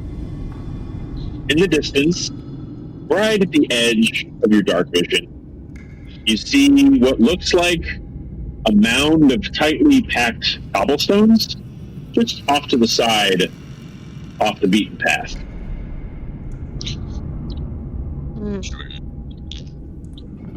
Okay. I mean, probably. It definitely looks like the pathway continues past it. Now, what Dawn is bringing up the rear. What's that? Sorry. Weren't we given some instructions to stay on the path? I can't remember for sure. Something about don't stray from the path, don't look that. Yeah. I'm trying to remember, but I can't for sure. Okay. I'm assuming you're continuing. Yeah, unless there's something else we need to be paying attention to here. You hear Dawn way at the back. Check for traps, lad. Yep, checking for traps. Somebody has to remember that. Not gonna be me. Checking for traps in the damp, dark hallway. Okay. Creepy vampire hallway. Why vampire hallway? Because we're in a vampire's castle. Well, that'd be a 28 perception, unless you want me to do investigation. No, I mean, you're kind of generally looking for hooks or plates or string or anything like that. You're pretty good at this. You can give it a sweeping wide movement. You do not see anything in your way that would maybe trigger anything. You don't see a pull string that you trip through. You don't see any kind of, nothing like that. Seems pretty natural down. I mean, not natural. It seems hewn, but the further you go in, the less hewn the rock is, and it starts to become kind of a natural cave. Do we feel like we're being watched? Yes. Always. Always. You're being watched by me, Marinor. But you always feel watched. I didn't roll that high in perception. Does anybody else find it a little bit odd that they keep their Hall of Prophecies in like the dampest, darkest, creepiest corner of the castle? Maybe they just don't like prophecy. Then why keep it here? As you walk along, you see another one of those bound stones just off to the side of the main walkway, and you can now see that this looks like it's going to open up into a vast, wide chamber held up by pillars. Imagine the halls of Moria from Lord of the Rings, kind of like that, just the impossibly high ceiling dripping with water, stability pillars every 30, 40 feet, and it looks like that's at the very end of your vision. That looks like it's going to open up into something like that. And you see another mound of stones tightly packed together. It definitely doesn't look natural. It looks deliberate. And those of you with a semi-understanding of engineering, maybe this was like fodder from carving this chamber, but it just seems odd to leave the debris all over the place like this. But you see these mounds of stone. You pass by one. Nothing attacks you or leaps out at you from behind it or anything. You definitely feel alone here. Mispronunciation. It's just the Hall of a Prophecy. There's just one prophecy down here. Keep going. You keep going, and you notice that the water is getting deeper. You're down to your, I'd say above your ankle, maybe, snaking up your shin. The water begins to grow deeper, and it's cold. I do need everybody to give me a con save. You're not going to take damage. The water is frigid, almost freezing. I'm resistant to cold. Yeah, I know. I'm going to say you're fine. Doesn't matter what you rolled in. Like I said, this isn't for damage. Yeah, let's get one for Koza. It looks like Noah's not going to make it for the rest of the session. I think they're all pretty much knowing that, so I'll roll for him. I'll roll for Don. Maven, Iona, Baranor, you guys can see your breath down here, and no pun intended, it's very chilling. It rattles your bones, the drop in temperature. It definitely feels colder than a cave should be. You guys have all been in caves. God, you've been in so many caves. And you know how the temperature definitely drops in a cave. This is colder than that. Okay, we've been in our jungle web, but I'm gonna get out my cloak from my pack and put it on. Okay.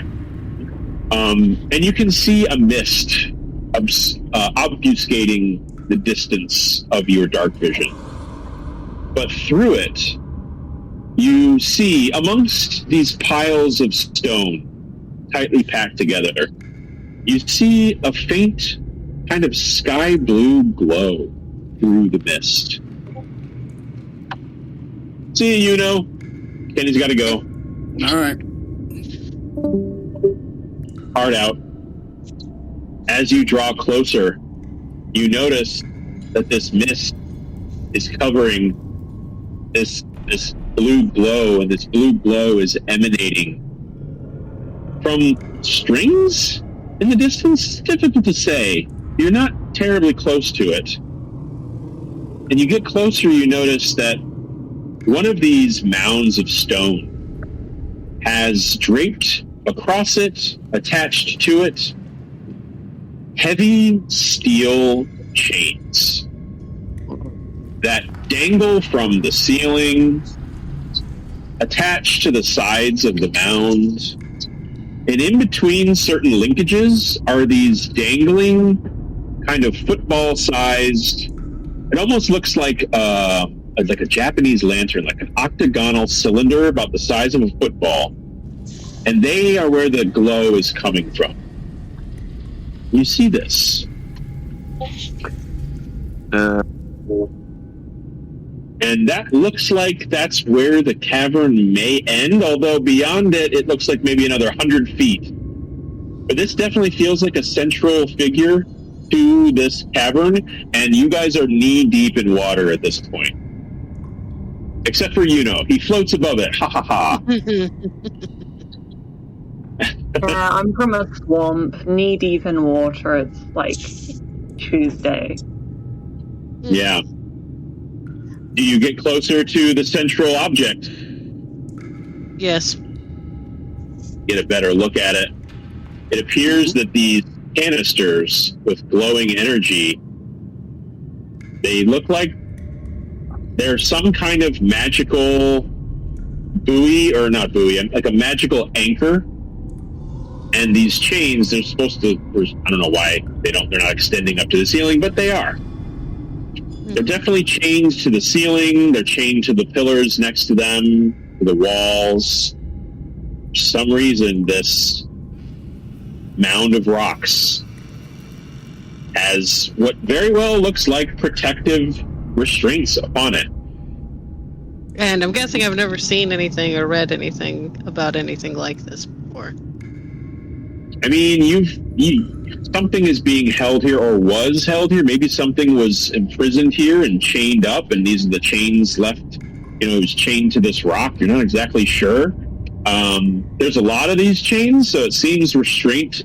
It was used for restraint. It doesn't look like a fence, like it's meant to keep anybody away from certain things, or a barrier. And these arcane anchors, you've never seen anything like them. But they, a couple of them are cemented into the floor, and yeah, it's weird. You've never exactly seen this type of setup before. Hey, Kravish, can you read what those say? Danger. Do not touch. Great. Helpful. You want to you get closer to it to get a better look? I'll go with you. Okay. Yep. We'll come up. We'll continue. Okay. You get up. You get a better look at it. It is an infernal. Mm-hmm. I don't know if your spell is still up. It's been a little bit since you were in that magic crystal room. Yeah. So I'm going to say you cannot read them. Yeah, I'm going to go ahead and instead of using a ritual, I'm going to go ahead and burn the first level slot so I can just get it up, so I can get the spell going and I can read it. I knew you meant. So as you cast your spell, the glyphs on the side of the anchor starts to coalesce into something where you're first able to understand something about, for the first word that makes sense to you is for all time or forever. You're not exactly sure what the dialect meant.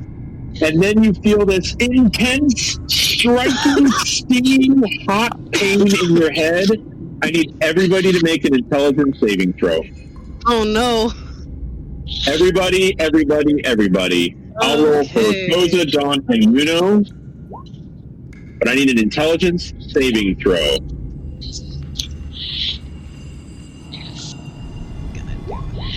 Wow. Koza has a frickin' 4 intelligence. Or a +4 in intelligence? What the hell? Hold that on me, boy. Wow. Koza is surprisingly not as armed as he could be. Oh, I think I can't believe. And then so you did awesome. You got a natural 18. And Daunt, okay, you notice Daunt kind of grab his head. So all of you who got under a 22. That is incorrect. Who passed? Pravish passed. All right, so Pravish, you are taking you and as well as Megan has a +4 because she's in. It should be 24. I've read the intelligence check, not intelligence saving throw. So be sure You to guys take 24. 8 points. 8 points of psychic damage. Doing great over here. Not doing great. Doing terrible. Everyone else takes 16. Baranor, do you have any kind of buff against psychic damage? He's checking. You can't barely hear you unless you're like talking really loud. Or you're up on the mic? I don't think I have any resistance against that. So 16. Okay. Yeah. 16 psychic, and the water around the central mound begins to tremble and move. And you start to see this central mound quake, and slowly, with streams of water dripping off the sides, rise up into the air slightly. Like an enormous tadpole made of stone.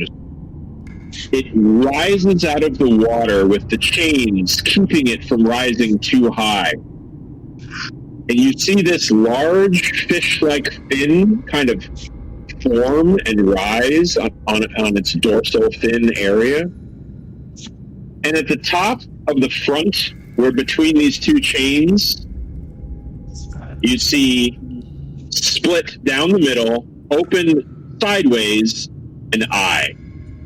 A blood red eye. You immediately think of Azathoth. This is a different color. This is a deeper, more evil crimson. And directly beneath it, splitting horizontally, is a second eye. And beneath that is a third eye. You hear in your heads, "Release me now." That is where we're going to end the session for today.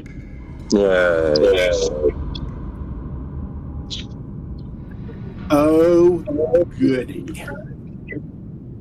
Whenever someone says, like, release me, you don't do it. Yeah, is that normally the rule? I guess that's true. If something's been imprisoned, it's for a reason, right? Yeah. Being weighted down with chains like that, with all those incantations, yeah, no. I bet that's how y'all felt in Cobb. Release me, please. All right, folks. That, quite frankly, couldn't have ended better. Nobody died.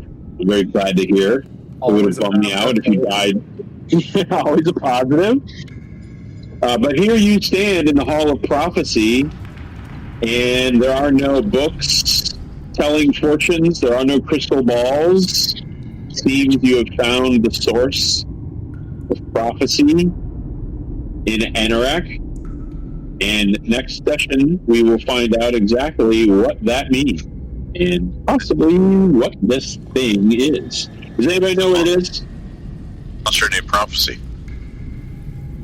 What'd you say? It's a monster named Prophecy. Yeah, the whole problem. Yeah. There he is. Yeah. Well, we'll get into that next time.